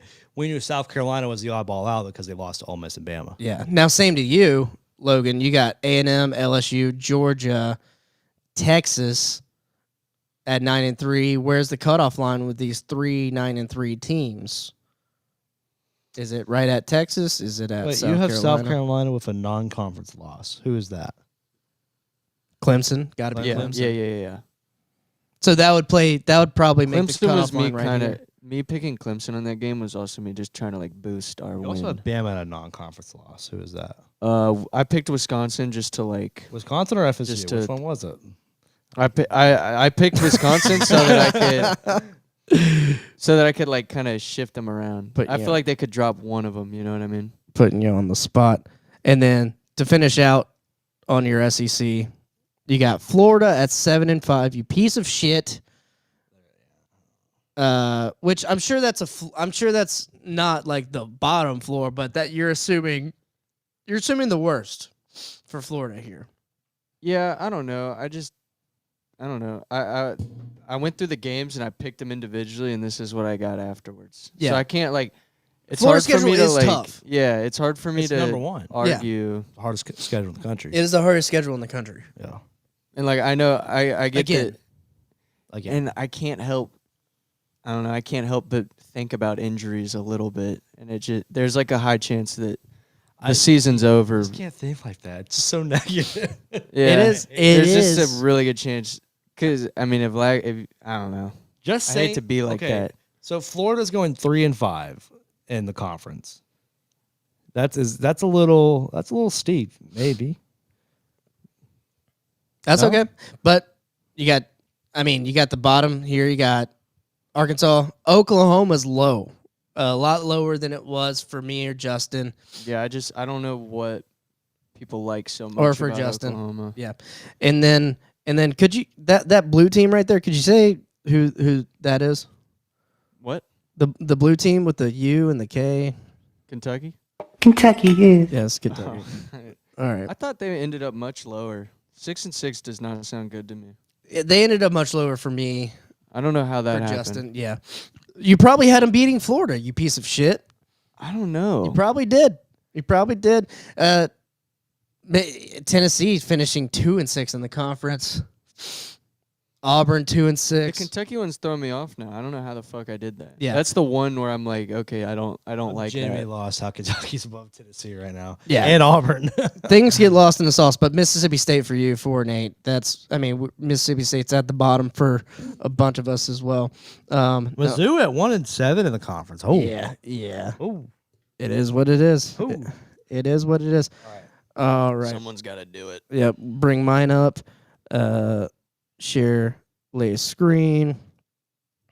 I got A&M at 11-2, LSU 11-2, So Florida 10-2. I'm hung up on y'all's like Georgia assumptions. What changed? Like, why isn't Georgia top of the pack anymore? What's changed? Well, to me, it was, I think Georgia. I think Florida can get Georgia this year, and I'm going to give that to Florida because that's the monkey that's on Billy's back is beating Georgia, and he's got to get over that this year. And given the game last year and how we matched up with him last year, I think we can beat him. I think we were winning, and then Lagway got hurt, and the drop off was 8-4 is a little significant. too steep for me. Though. 8-4 is a little steep, but I have him. I think I had him losing to Florida, Alabama. Bama. I had him Texas. losing to Ole Miss, which I would change that now. Given talking to you guys, I think I would so that puts them at 9-3. But it's just very reasonable that they could lose those 3 games: Bama, Texas, and then Florida. Right.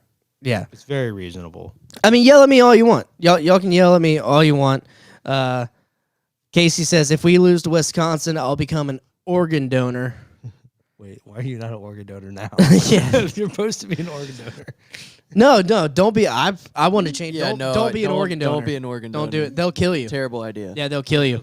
Bad. For sure. El Barfo, thanks for hopping in. UT gonna take it all. F you all. FL, and FL are my top 3 picks. Hell yeah, Ronan. That's what we're talking about. UT will beat 2 and 6. Okay, Yeah, so wait, for sure. wait. Why do you have 13 games for A&M and LSU? I think it's counting some of the Yours playoff had games. playoffs in it. Yeah, it has the playoff games in it. Yeah, that's what. It was weird because in the playoff app that I sent you guys, Okay, so that means that you have 10 and 2, 10 and 2, You 10 and 2, have 10 and 2, a 10 and 2, 10 and 2. six-way tie for first place. What the It's chaos. Why couldn't that happen though? Like I don't. But really, There's I'm going to less- change this. I'm going to change this. George is going to be 9-3, and Ole Miss is going to be 9-3. Still a 5-way tie for first place. Yeah, because there will be. That ain't a guess. That's what it's going to be. Fucking nut. What do you want from me? Just want. We run an Can we amateur pull up- college Can we football pull up podcast. last year's standings real quick, just like for some quick reference? Yeah, sure. Why not? Because I just kind of want to scope it out.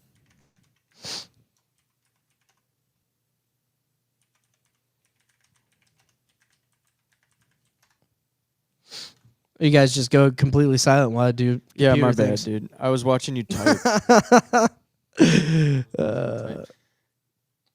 All right, Texas went. Okay, let's get a full. I'm gonna share the. I'm Go gonna share for the. Hang on. Just share the screen. No, not this one. This is a bad screen.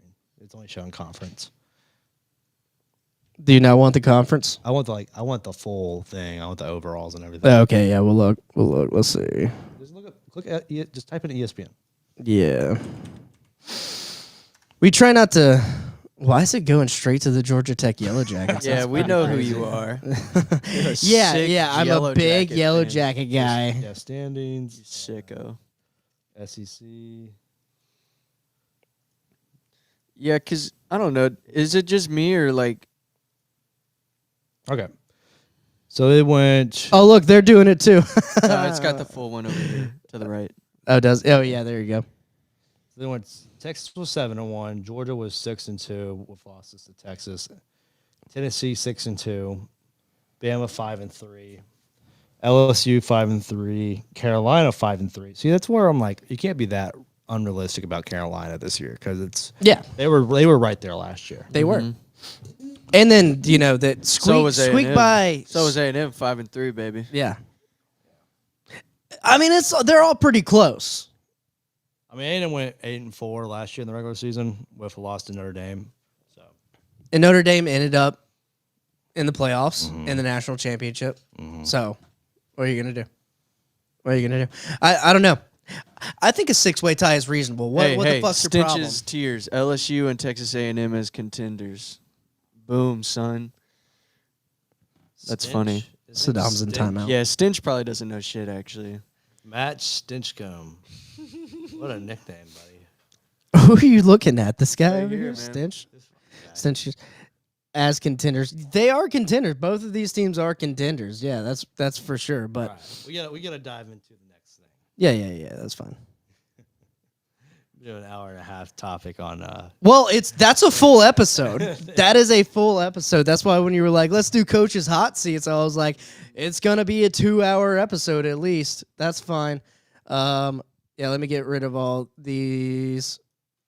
So good. I mean, overall, just tell me who do you think's gonna be the SEC champs? SEC champs. LSU.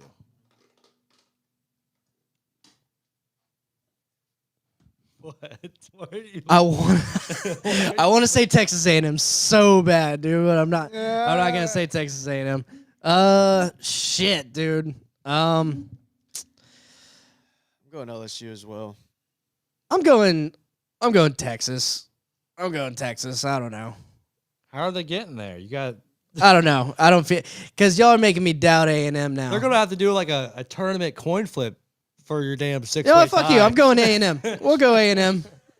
We're saying A&M 6-way today. tie. They're gonna do coin flips all over. Could Well, it should be a 64-man tournament. That's what it should be. I should already know this. They don't do the East and West shit anymore, right? Could it just? It's just the top. Two No, it's records? just it's just Okay. gonna be the top. So it could be an two. LSU A&M SEC championship, right? Wait, what? Say that again. LSU A&M championship. It could be LSU A&M championship. That's what I think right now. That's what I'd shoot it. And then LSU gets them on the second round, on the second go. Yep. Is that what you're I thinking? have Bama LSU, but I have LSU winning round 2. I mean, makes sense. Makes complete sense. I would love to watch either of those outcomes. All right, now we get to the second portion of the show. Justin, you have sent us a list of coaches that are on the proverbial hot seat. The list. The first coach being Billy Napier of the Florida Gators.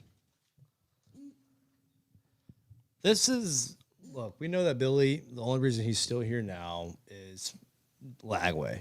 No ifs, ands, or buts about it. He got Lagway coming back. You get another year. Now, what is a hot seat to you? Like, what would be a hot seat to you? Yeah, I mean, I think it's you're on the verge of losing your job. Exactly. But it's basically saying, in my opinion, I think a hot seat is that you have to finish better than what you did last year. Yeah. Because what happened last year was not acceptable. We're just giving you a pass for it. So I always say a hot seat means you have to do better than what happened last year. You can't let last year happen again. But see, with Billy, I think he exceeded expectations last year because everyone was like, "Oh, Florida might not go to a bowl game. They have the hardest schedule in the country." Same thing happening this year. Graham Mertz gets hurt. DJ Lagway comes in, goes 6-1. I would say 6-0, but neither here nor there. I think Lagway did kind of save the season a little bit for Napier, but also all of Napier's teams, the guys don't really quit even when they're doing bad or having a losing season. They have some sort of a will and a fight to them, so I like that. I do think he's kind of on the hot seat though, but I don't think he's gonna. I think he's safe this season. I don't think he's getting fired this season. I don't see it happening. You don't think he's getting fired? No, because either, 'cause I think he's he's bringing not in good recruiting classes. At minimum, I think he's going 8-4. But you got to remember, I think if he goes 6-6, he doesn't get fired. I think you're crazy. No, I know what was the records of the last 3 coaches that we fired? And they were in they were in their 3rd or 4th year. He's in his 3rd year. It's all very similar situations. Dan Muschamp should have Dan Mullen. I just can't believe I did that. If we had Dan Muschamp, we would have might- won a national that might championship. work. Anyways, That might be the Dan best Mullen coach. and Will Muschamp Might be the would have greatest done it coach of for all us. time. anyways, Dan Muschamp. Dan Mullen. Can someone clip Dan Mullen and Will Muschamp and put them together and mash it up for We us? should have never fired Dan Mullen, but because he went whatever he did that year, which was like 7-5, 6-6, He can't recruit. He's not recruiting. we should have jumped off the Dan Mullen bus so early. And I agree. I you- like Dan Mullen. But exactly what I'm saying. Dan Mullen had 2 great years, Yeah. went 6-6, fired him. Now Napier's had no great years. Muschamp, Jim Kelly, and Mullen all went to the SEC championship. Napier hasn't done that in those 2 years. Saying Chip Kelly? Did you call him Jim I Kelly? call him Jim Kelly. Chip Kelly. Fucking the names are getting me right now. But all those coaches went to the SEC championship in their first 2 years. Napier didn't do that. Why in God's green earth would motherfucking those 3 get fired after going 6-6, but they made it to SEC championships? But this fucking guy doesn't make one, and he can go 6-6 again. The Lord gives his toughest battles to his greatest warriors. He's got a weak face. You saying that's a weak face? He looks rodent. If you ran into that guy drunk in a parking lot, what are you doing? No. Okay. He's a big guy. No. He's really not, though. He's pretty big. I've interviewed the guy. He's not that big. He looks soft. He's at least 6 foot, right? Yeah. Yeah. Billy Napier's soft. Well, anyone's big to me, really. It beat your ass last year. Yeah.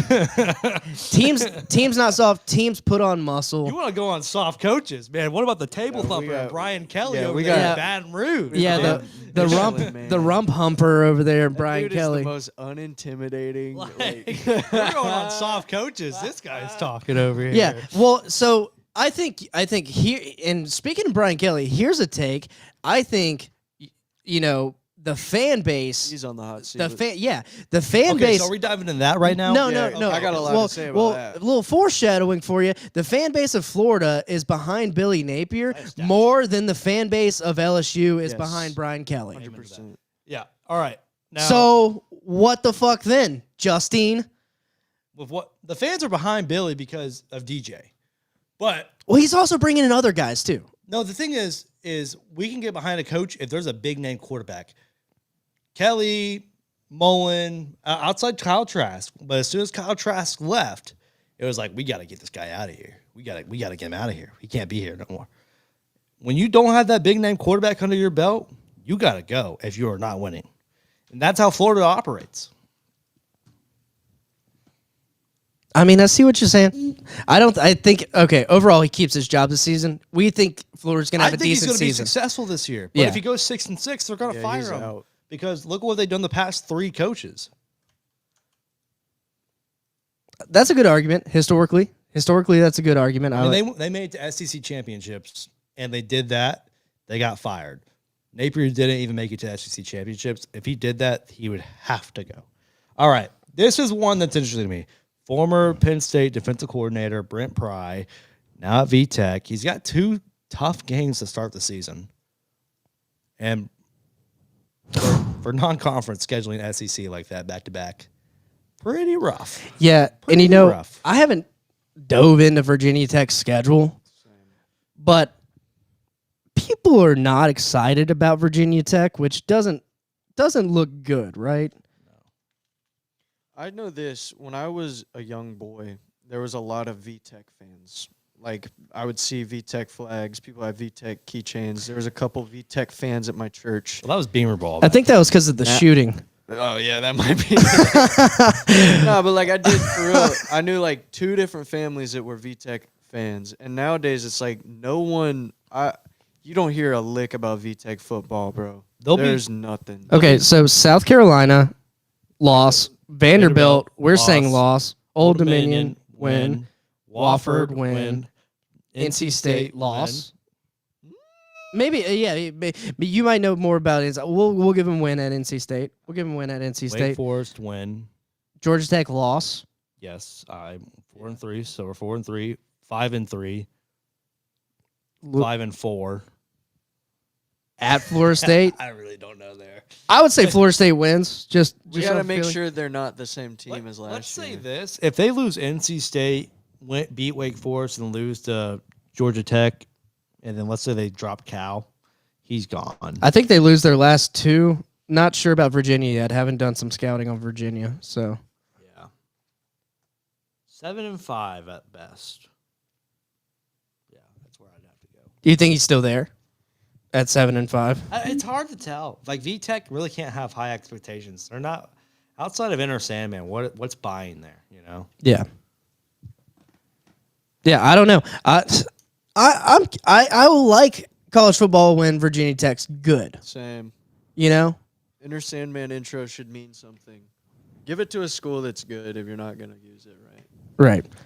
So I mean, other than I mean, if he like you're saying, if he drops to NC State or he drops to Virginia at the end of the season, then you're looking at it going, okay, you got to go. Yeah. All right. I think Brent Pry's gone after this year. I think he's got to win. He's got to go 8-4. If not, he's got to go. VTech, while it's not really viewed as a successful program, they carry themselves as one because of Beamer, and I think that's why. Yeah, like I said, there's been a VTech fan base before. Like I think it could come back. Now this next one though, He gone. I don't think so. Well, How long is it? What year is this? 3? it's 3. They've sold their soul for this year.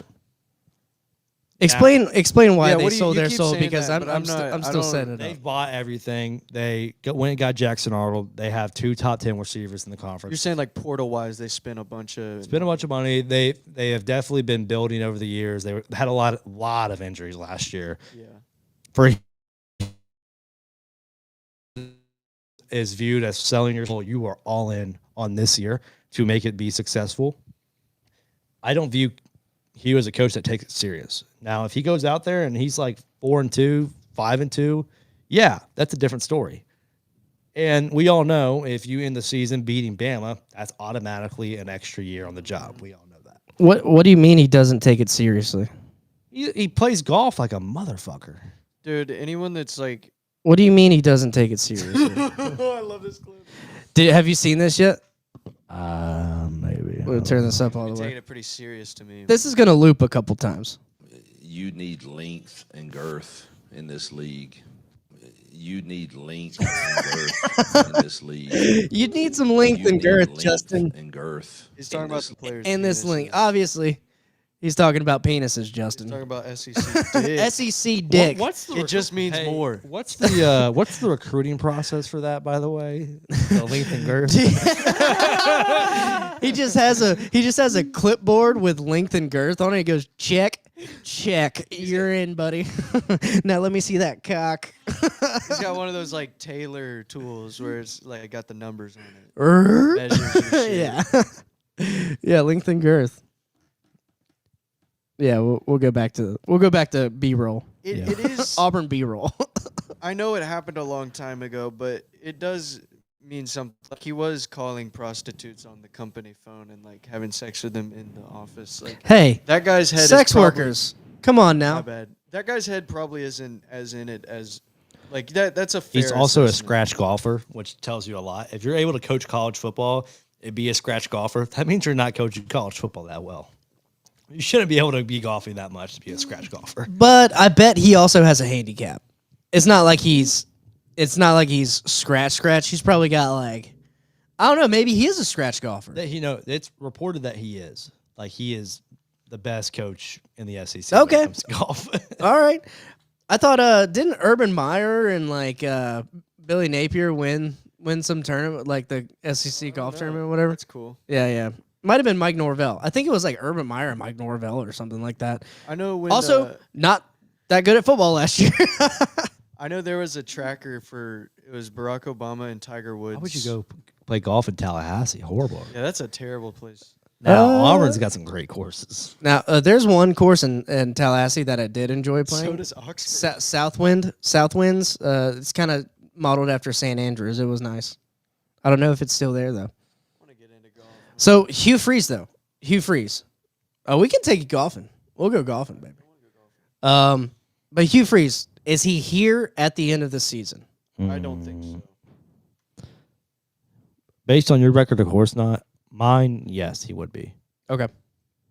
I mean, you go 7-5, 8-4. Right. 7-5 is very tinkering. It's depending on who the wins are against. 8-4, they're going to keep you. Mm-hmm. Okay. That's all I needed to hear. Now, this next coach, I don't know why he's still around. the USC Trojans, Lincoln Riley. You got Lincoln Riley on the hot seat, Justin. Is he going to get fired? No, but it's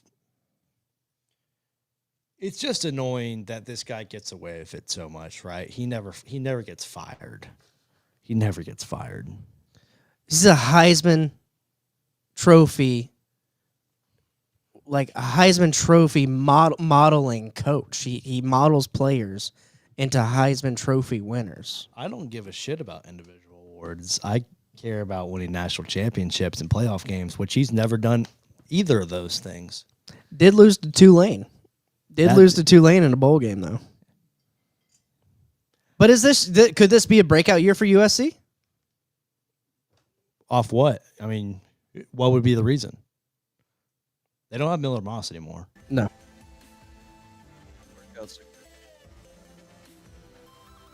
I mean, notoriously bad defense, Lincoln Riley teams. There's a reason he moved out west, bro. I don't have him on a hot seat though. I was reading a thing about the Oh no, the Kinda, buyout. it's not- the buyout, it's not happening. It's just the same as Brian Kelly and Yeah. Norvell. Yeah. They're not gonna fire him, but I mean Norvell, if he goes 2-10 again, Yeah. they would find that money again. Like, Oh yeah, they'll find like they did Taggart, they would find that money again. for sure. But Lincoln Riley, in my opinion, like, yeah, he's on the hot seat. He's not going to go anywhere. But yeah, it's a problem. Now for the next guy, buyout's definitely doable. But I think he's going to have a very successful year. I mean, Oklahoma wanted a defense for so long, and this is a good transition from Lincoln Riley. Lincoln Riley leaving Oklahoma defenseless, so to say. Brent Venables coming in and like building up this defense and identity of a tough-nosed football team or a hard-nosed football team, but also kind of lacking on the offensive side, right? But I don't know. I think they give him one more year, but he's got to do something. I think you're right. He's got to do something this year. If he goes 5-7, he's gone. Yeah, I would agree with that. But I have them going 8-4, 9-3. What a catch! I mean, these are good highlights. Shout out 247 Sports. They don't need to I shout think out. he got the best quarterback in the portal. Not much else you can say. Yeah, and then that's what you got to do. You got to supplement. You got to supplement the players where you don't have them, and hopefully he's steps it up on offense. I don't know. That's all Oklahoma needs really, is to have a functioning offense with the Brent Venables defense. To me, I'm big on John Mateer, and I'm not gonna shy away from that. Big on him.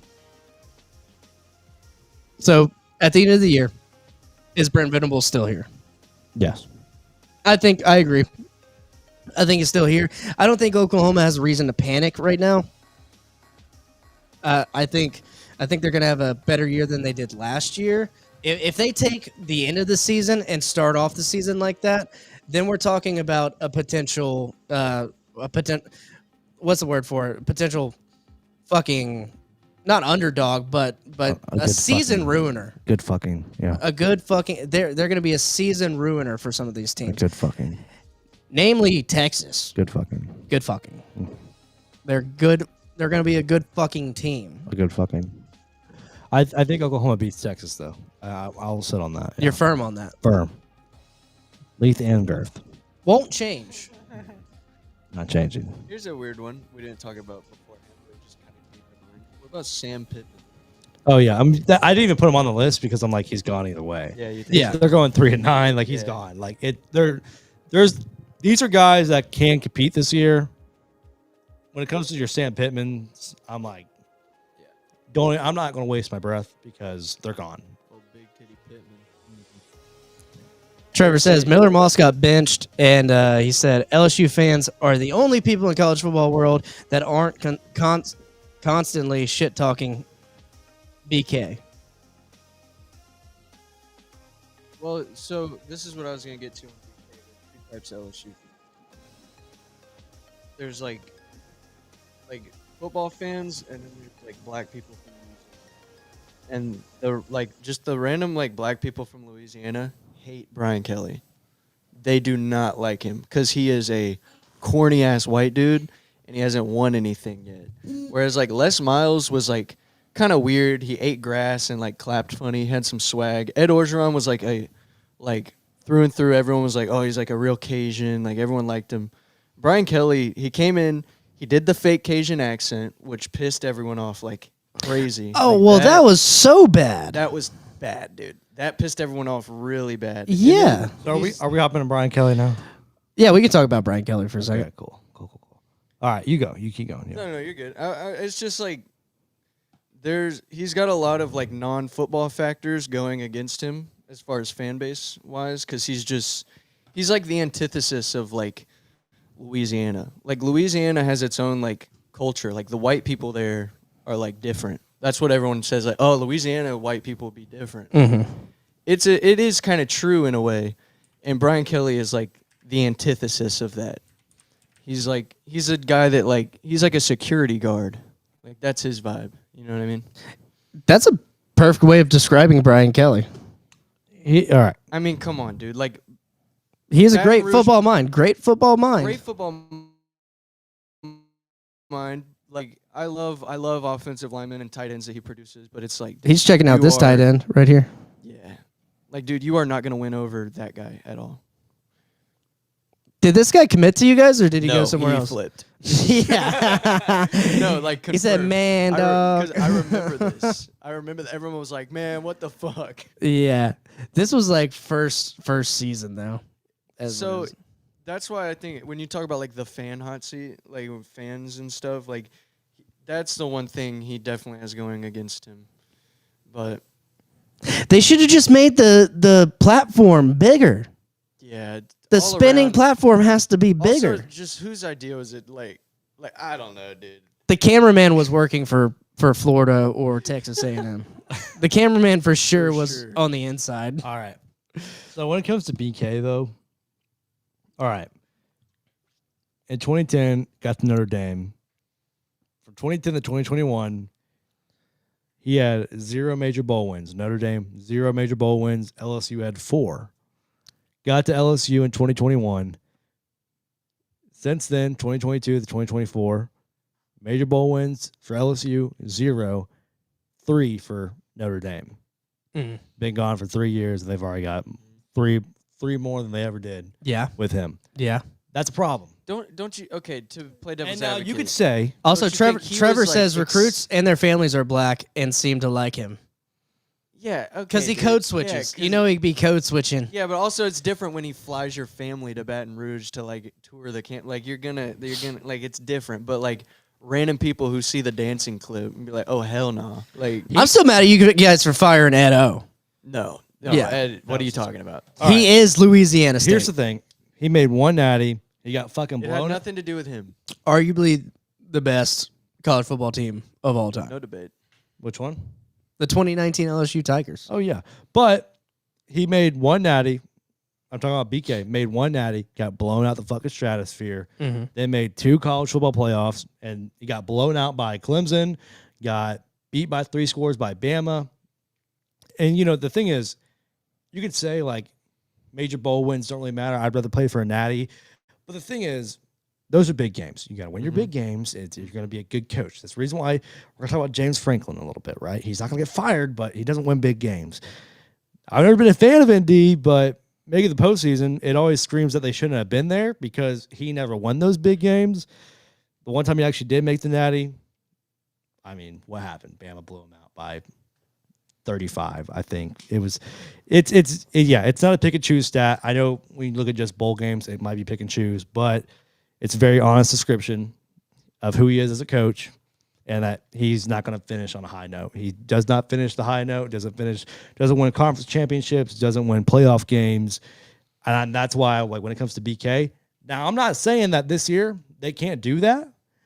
They should be able to do that. But if he's not able to do that this year, he never had this good of a team at Notre Dame.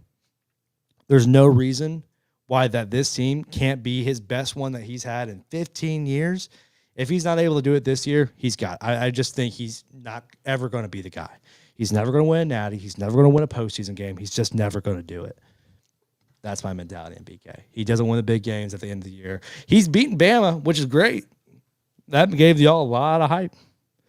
At the end of the day, though, I don't see it. I actually fully agree. It's like I'm on board with you too. if we don't get into, I don't care how many games we win. If we don't get into the playoffs, it's like, yeah, you're not fulfilling the potential. You know what I mean? Like that's old. It's He never won the major bowl games, even when he make it to the bowl game. Never won the playoff games when he make it to the playoffs games. His scores against the playoffs were like, I know against Clemson it was 30-3. Against Bama it was like It was like 42-12 or something like it that. was like 42-27, something of that sort. Yeah, The Manti Te'o year? No. That was national championship. I'm talking college football playoffs. Okay, gotcha. Like 2021 against Yeah. with Najee. You know, Yeah. like it doesn't matter if it's a bowl game. Doesn't matter if it's a playoff game. Doesn't matter if it's even a national championship. BK doesn't win them. He hasn't won them ever. Never won them. He's never ever won them, and that's a problem. That is a problem. He this seems year. like a self sabotager. Like there's some worm in his brain that like he's just gotta fail under the bright lights. But this should be the year. This is going to be his best one yet. Because offensively, he has all the he's never had this many weapons offensively that paired with a good defense. Now, 2023, very good offense, worst defense in the country. This year, he has a great defense behind it. Mm-hmm. This team should be good. It should be good. If he doesn't go 10-2 and make playoffs, it's a problem. But we know he's not going anywhere because that buyout is way too fucking high. Yeah, not this year. But I'm with you. I don't know. You made some good points. Like I said, I feel like the fan base of LSU is like, we like the guy, but yeah, it's one of those. It seems like it should be working out. It's not like we're having bad seasons. It's like it's just not quite enough. Well, for the pedestal LSU wants to be on, and when BK came over, it was like, can he get us there? Technically, yes, because he put Notre Dame there. But when he got there, what happened? Mm-hmm. Yeah, Ugly. Yeah. Disgusting. Yep. No good football. I'm with you there. Every coach at LSU this century has won a national championship. Yep. Now, we're coming on the 2-hour mark, so we're going to rip through the rest of these coaches. Now, going through LSU and Brian Kelly, a team that he's lost to the last 2 times, the Florida State Seminoles, their coach, Mike Norvell, on the hot seat this year after going 2-10 last year. There's no way they do it again. No. Yeah, I think it's gonna be like a faux. Be like, oh, Norvell's back. But Well, you can feel the FSU fan base kind of like they might win 6 getting games. ready. If they win 6 games, it's gonna feel like we're so fucking back. Which is weird because they do that all the time. Like his first year when they started off, 0-4, 0-5, something crazy like that, like losing the J State, all the above. They were getting hyped for beating Syracuse and whatnot. And then they had a solid year. They started off the season with LSU, went like 8-4, and then they went big, and then they went fully down in the dirt. And so now they're back at that spot. They have the same coach, and he's probably going to do it again. They're going to go from bottom to middle. Probably not going to go to the top, but they're going to feel great after going from bottom to middle. Opening up with Alabama's tough. I mean, we all here are saying that they're going to lose that game, but you look at the rest of the schedule, and it leaves something to be desired if you're looking for ratings. But, it is what it is. You got East Texas A&M win, Kent State win, at Virginia. I'll give them a win. I really like Thomas Castellanos. I liked him at Boston College. He was the reason why I picked Boston College to beat FSU every single year he was there. But they narrowly lost that one year, the undefeated regular season year. That game I will always be big on, the 2023 Boston College FSU game. Right. Because FSU should have went to overtime at the bare minimum. Just some things just went very wrong in Boston College's favor. Here's a big game. They have Miami at Doak Campbell Stadium October 4th. So first game in October, got Miami coming to town. That's going to be the game that's going to make FSU's season, if not the Florida game. But you got Miami-Pittsburgh at home, which is good because you got two middle of the road decent teams, maybe even top higher tier team in Miami that you got at home. Then you go to Stanford. I think FSU's got Stanford, Wake Forest. They run that weird mesh spread option still, and that gives teams fits. But you've seen it a few years in a row now. I think FSU can handle them, but I don't know. I think the Wake Forest game's still a toss-up. At this point, at Clemson, loss. Virginia Tech, toss-up. At NC State, I think they can get them, and I think Florida gets the win if they're healthy. So I don't know. You're looking at a 75, 8-4 year. Yeah, which he'll stay if that happens. Yeah, they're not going to fire him, but he's going to have to get a big name quarterback. And Thomas is not a big name quarterback. DJ was. I thought DJ was off the rip. The way he drove down and scored on that preseason game the other day, that was pretty impressive. I mean, I saw that and I was like, hey, it's a preseason game, whatever. But, Sorry, but who picked him up? It was Chargers. I Chargers, think. yeah, it was Chargers. Yeah, Jim Harbaugh. Mhm. But with FSU and Mike Norvell, I think the thing with Mike Norvell is the recruiting aspect of it because he did everything through the transfer portal too much. I like how Billy Napier and the Gators supplement their high school recruits with key transfers. That's what should happen. Question.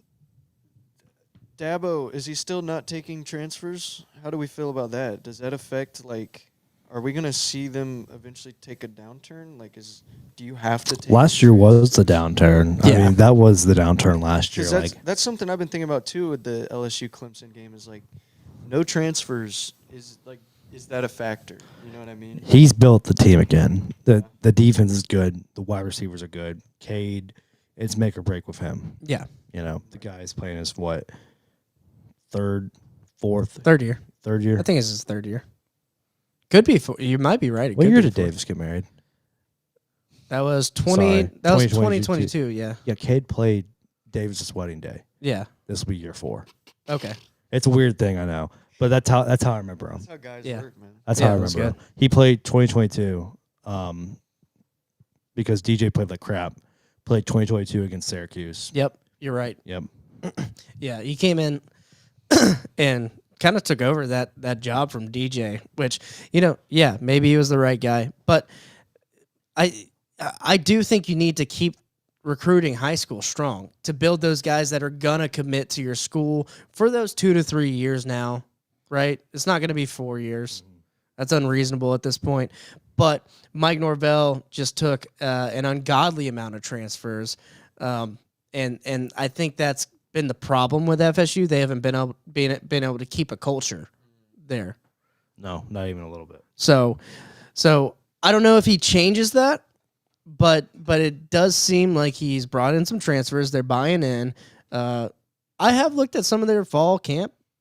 I think they got some good stuff going on. That wasn't all that impressive, but at least the offensive linemen are moving a little bit. I don't know. All right. Let's get on. Do we think he stays or goes this year? Norvell? Is Norvell staying or going at the end of this They've year? spent so much money on football in the last, 5 years. It's They gotta chill. Norvell is what? I think top 5, I think. So yeah, I think he's top 5 in pay contracts. Yeah. So you think he's staying no matter what? Yeah. And if he goes 2-10 again, they're going to find that money. Mm-hmm. Now, it's going to be way more than what it was for Taggart, but they're going to find it. I agree. All right, moving on to a coach holding his flag in the Pac-12, which not many other coaches can say they're doing right now. Wait a minute. They're not in the Pac-12. Yeah. Are they one of the two? They're one of no. They're in the Big 12. Washington State, Oregon State. Yeah, they're in the Big 12. Sorry, Washington State, Oregon State, Pac-12. When does all those people join the Pac-12, though? There's a big... Yeah, 2026. Yeah. Yeah, they're I don't know if they're in that, though. I don't think they're in that. I think they're staying in the Big 12. Yeah, with Brent Brennan, it's hard to tell. I mean, they jumped into the Big Ten. You got to give them a slight, pushback off that. What? Sorry, excuse me, Big 12. Yeah, I mean it's weird. He loses his quarterback. He loses Jalen McMillan, who was a first round wide receiver. Unless he can just find recruits again like that, I don't see it being a very positive product this year. No, they were reeling. Who was the quarterback for Arizona? I'm Noah Fafita. Yeah, Fafita was amazing. Fafita did what I would love in college players and goes, I'm staying. This is my team. These are my guys. Even when his coach left, Fafita was staying. And last year didn't turn out that good for him. And that broke my heart. I was big on Arizona last year. I wanted Fafita to succeed, and he just didn't do it. So I'm looking at the schedule this year. It's going to be tough, but I hope it works out for him. Yeah, I do too. I don't know. Fafita's still there, right? So he's rocking the number 1. Hell yeah. Was he rocking the number 1 last year? Yeah. Okay. Yeah. I'm a Noah Fafita guy. I gotta hope. I gotta hope and pray that. Are we going back to Billy Napier? Shit. We fucked up. Now we're fucking Norvell. No, it's fine. We're back on you guys. No, so Brent Brennan, he doesn't excite me after last year, but in his second year, do you think he gets some leeway? Do you think he stays or goes? It's hard to tell. I think 5 and 7, they'll let him stay. At 5 and 7? Yeah, 5 and 7. I mean, I'm seeing Kansas State that probably lose that game. They'll probably lose Iowa State, Oklahoma State. BYU probably lose BYU. Low key on the hot seat, but I don't see them firing him. No, I think they have some sort of like blood Weird. oath with Mike Gundy, It's where like weird. as long as you are alive and rock the mullet every other year, you're in. Do you think they feel like I don't know. Yeah, what is the deal with it? Because I've thought about that too. He's been there so long. I think they just like the stability, and Yeah. that's one thing I like. That's one thing like Bobby Bowden at Well, FSU. Or He Iowa is FSU. with Kirk Fernowitz. Like he was Yeah. there forever. They'd Or- rather stay where they're at than gamble. Yeah, or Northwestern with Pat Fitzgerald until his players started fucking molesting guys in the locker room. Like it's one of those teams that's just like, well, we don't really care that much about the football program, but we're glad you're here. And if you have a good year, that's awesome. If you don't, oh well, that's fine. Yeah. That's where they are. Yeah, it makes sense. I mean, I'm rooting for Arizona. I'm rooting for Noah. I'm rooting for Arizona just because of Noah Fafita at this point. That's where I'm at with him. Now, we've reached the end of our hot seat coaches. We have fan base warm seats is what I called it. What do you want to call this? Yeah, I mean, these are just hot seats with the fans. And no one's better to start off with than Ryan Day, your reigning national champion head coach. Now, why, you might ask? Well, I think we all know why. You haven't beaten Michigan in years. Yeah, that's it. Now, whenever... That's it. You guys are That's all you got to do. crazy, man. Not you guys, like Ohio State fans. Ohio State fans are It's crazy, so yeah. funny, dude. I love Ryan Day. The spread out, like he's Urban Meyer disciple, right up my alley. That's the kind of offense I love to watch. It's exciting. The attitude's there. I even might say Ryan Day might be a little bit more of a stable coach than Urban Meyer, given the team that Urban Meyer usually attracts, as in the 2008 Florida Gators with Aaron Hernandez, Mike Pouncey, and all those guys. You know what I'm saying? You've talked that, yeah, for sure. But I'll say this. Ryan Day, he basically got let off the leash because he won the national championship. Let's say he repeats his season last year. Okay, you won a national championship one year. What? That was his saving grace. That was his Fuck saving Ohio grace. State, dude. That was literally his I saving get- grace. I get where you're coming from, but at the same God. time, you won the national championship last year. Shut the fuck up. And that's what I'm. What are you- That's like- what I'm saying about Ed O, dude. Like, give him a fucking couple years. You did. You gave him a year, and you go and lose 1 to year. You Troy. gave him No, 1 but it year was and you clear- fired him. It was pretty clear it wasn't the Ed Orgeron show that won that national championship. Yeah, sure, true. But Ryan Day's done it a couple times, Yeah, he has, but not just once. there's a reason why Michigan and Ohio State's number one in college football, and it's stuff like that. Yeah. If Ohio State loses to Michigan this year and a couple other games, and they're up in a frenzy about firing Ryan Day, they are retarded. That's where I'm at. Especially if you lose to Michigan and make the playoffs again.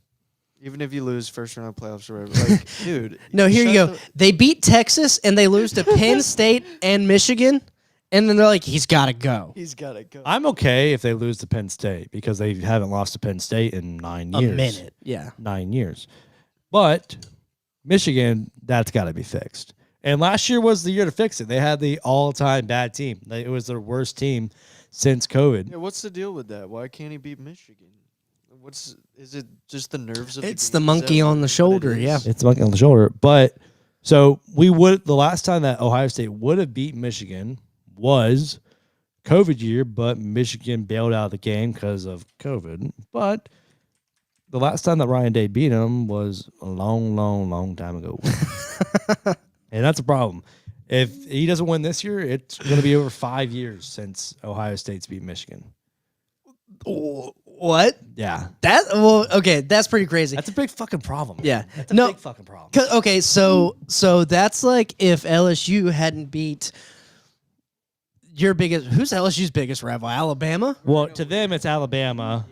But really, it's Arkansas historically. I'd say it's more like Ole Miss. the Losing Golden to Ole Boot. Miss 5 years in a row. Yeah, Where But that's more recent than anything. Right. I think Florida was one at one point, but yeah. If LSU hadn't beaten Florida in 5 years, Yeah, that would be. that would be almost the I equivalent. don't know. well, Florida hadn't beaten LSU in 5 years until last year. Right. Yeah. Yeah, I don't know. I think it's different. But LSU had like natty teams and stuff. They beat them in like 2018. There's so We much. had natty teams, and we still lost to them. Lost. Yeah. They had natty teams at Ohio State, and they still lost to Michigan. There's so much going on in the SEC though, to where like you could drop a game 5 years in a row to someone, and if you're still fine, you're not gonna remember that as much. Whereas like these are like two giants out in the Big Ten, you know. Ryan Day's still on there. Yeah, but I get where they're coming because if Florida lost to Florida State for 5 years in a row, then you're talking about like, hey, it's time to go. But typically they're having bad seasons too, like because Florida and Florida State go on these streaks where Urban Meyer beat them, Bobby Bowden beat Florida, Steve Spurrier beat FSU. So things happen in streaks with that rivalry. I think it's pretty much the back and forth between Ohio State and Michigan until recently. I would say it's pretty back and forth. No, Ohio State pretty much We dominated. dominate. Urban never lost. Yeah. He won 7 years in a row. Well, that's the thing about Urban Meyer. He prioritizes these rivalry games, these big games. Yeah, and so Ryan Day came in, won once, and has lost 4 times since. Yeah. That's a problem. It is a problem. I'm not saying it's not a problem. And that's what I'm saying. Like, this is why we're talking about that. Like, that's a hot seat with the fans because that's stuff that, like, yeah, you can go win a national championship. That's great and all, but you can still have guys like Dave Portnoy walking around saying, "But you still lost to Michigan. Yeah. You still lost to Michigan. Yeah, your neighbor, your asterisk on that coworker. national champion. That's a fan problem. Which the fans, they have the biggest voice, right? Mm-hmm. Yeah. If he loses a 5th year in a row, it's a problem. Just do it beat everyone, but lose to Michigan. They did that. That's what I'm saying. Do it again. They did that last year. Do it again. They fucking did it. Well, they've lost to Oregon, but still, they ended up beating them in the playoffs. So it cancels out. It cancels out. I should have thought about this better. We should have ended with Ryan Day because that was fun. But we have one more coach, and then we'll wrap it up. No, this is a good one to end on. This is a good one to end on. This is the guy I agree. that has not won a big game in 9 years. That aforementioned Ohio State win. This is the guy who got to the semifinals of the playoffs. This is the guy who was somehow given a playoff appearance and got the easiest route in the playoffs of facing SMU, then Boise State, and then once again faced a proper team in Notre Dame and lost. And for some reason, It was a great game, though. once again, Great game. James Franklin is being the guy who is supposed to win a national championship this year. Mm-hmm. I still think they should have kept Sandusky. Yeah. And that's the kind of material that we're looking for. That's why we brought on another comic. Oh, man. No, they're ignorant. To get to Penn State, dude. Oh, man. I don't know. Yeah, James Franklin, you're right. They should have a much higher ceiling than they seem to have every year. You know what I mean? Penn State, they got the whiteout. They're Penn State, bro. They should be much better. We talked about this last They week. don't make quarterbacks. They yes, that's one. 2, they never utilized the whiteout. And 3, like you're saying, he can't win the big game until he does. When's the last time we did? This year could be the year, baby. That didn't answer my question. What's the last time? Well, he hasn't. That's what I'm saying. He hasn't. I mean, he beat Ohio State, once or twice? 2016. Yeah, 2016. And then in a he big wasn't game. able to beat them with leads of 10-0, 14-0. Yeah. Wasn't able to win. Had Saquon Barkley back there. Wasn't able to win. That tells you everything about the guy. The guy literally has probably the number one returning quarterback in the Big Ten. And he's supposed to win the conference championship. He's supposed to win the national championship because he paid his defensive coordinator the most amount of money in the country. So say you're the AD for Penn State. At the end of this year, if Penn State, I don't know where are you at? You're not firing James Franklin this year, right? You're not even thinking about it. If they lose to Oregon, Ohio State, they'll still make playoffs. But they have the easiest route to the playoffs too. Mhm. Let that be known. Yeah, it's annoying. If they make the playoffs, Like, then they're- what's yeah. funny is Penn State, I'm almost certain about this statement.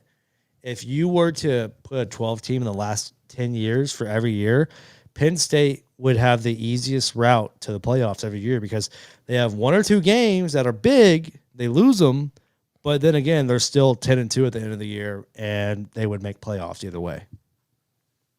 I mean, at some point though, they gotta get tired of the.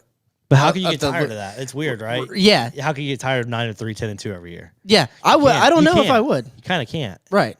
because then you're just selfish, you know? Yeah, kinda. Because you're not in the SEC. You got Ohio State, Michigan, and Oregon, and all these other teams from the Pac-12 and the Big Ten now. So how can you be? But at a certain point, maybe they do part ways with them. But then who are you gonna get? Yeah.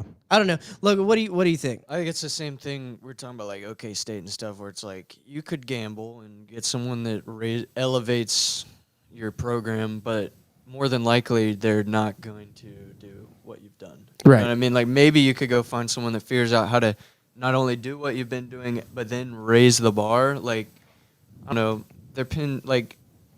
I think, like, I'm trying to think like an athletic director, and it's like, I like being Penn State right now.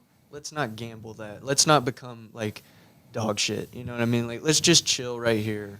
Like, that's fine. They're not used to, like, massive amounts of success. Like, are they historically, like, extremely successful in Under like, a James modern era? Franklin, well, I mean, they- is it, like, black and white?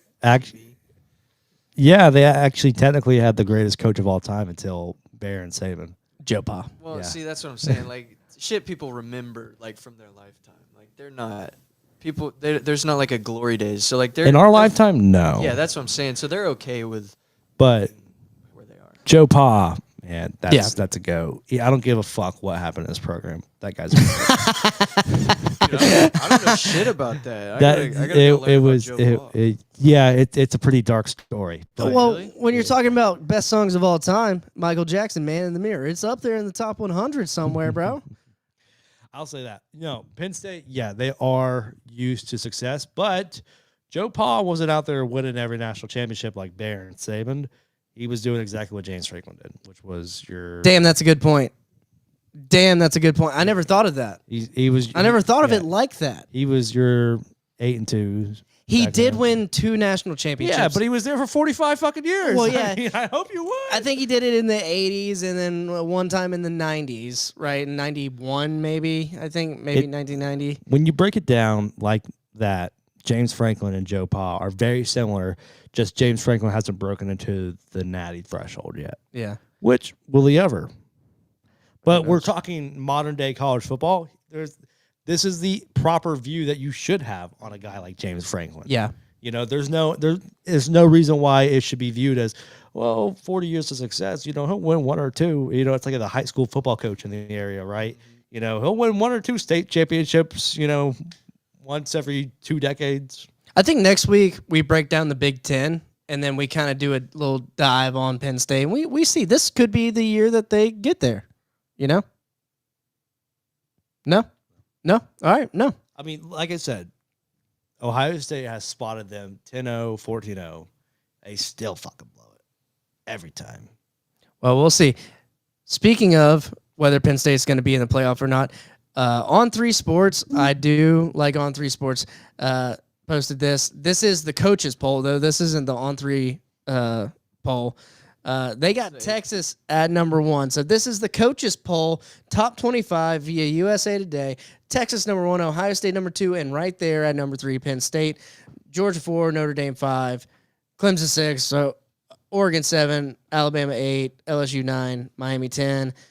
Arizona State surprisingly hanging at 11 there. Sam Levin's getting a lot of hype. He is getting a lot of hype. And Illinois with Brent Bielema. That's a problem. That is a problem. That's a real problem. I like Illinois this year too, and we'll get to that next week. But there's your cutoff for the playoffs. If this happened today, that would be an exciting college football playoff to me. My Gators sitting at 17. That's my favorite number. I like that we're there. I don't like being too high up on the preseason rankings. Is Iowa State the new Iowa? It's going that way. Yeah, I think so. Wow. It's going that way.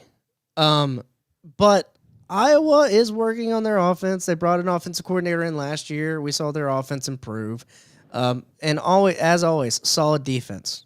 All right. Name 3 teams in this top 25 that will not be in this top 25 at the end of the year. Texas Tech. Texas Tech. And I'll go. Oh man. Man, this is tough. And Iowa State. I'm going to go SMU. SMU's a good one. I thought about going there. SMU, Indiana, and then it'll be A&M or Tennessee. I like it. I like Indiana. Oh, you What don't like conference it? is Boise State in? I always forget. Mountain Out West. But Yeah, they might stay then. honestly, it'll be probably SMU, Indiana, Boise State. Yeah. Those are my 3. I don't see them being in there. It's not bad. It's not bad. I think Indiana State. I like Indiana. I I like. like Indiana a lot. Yeah. I was so hyped. Stegnetti. I like Stegnetti. Not big on Stegnetti. All right. I love Signetti last year, but he's got to prove that he can reload because he lost a lot. True. If he can't reload this year, we're going to learn a lot about Signetti. He's a phenomenal coach, one of the best. Yeah. Yeah, I mean he's succeeded at every level, D2, D1, FCS, FBS, Power 4, Group of 5, done it all. Yeah, he's been everywhere and been at the top. All right, boys. I think that's going to do it for us here this week on College Football Extravaganza. Y'all got any plugs? Go ahead and plug away. Patrick, we're on air or Fox Sports Pensacola. Guys, yeah, go follow at College Football Extravaganza. I guess at College Football Extravaganza. And yeah, this background music brought to you by Christian Purley once more. Thank you guys again for joining in. We'll be back next week with Big Ten preview, we think. Yeah, Big Ten preview and something else. All right, peace.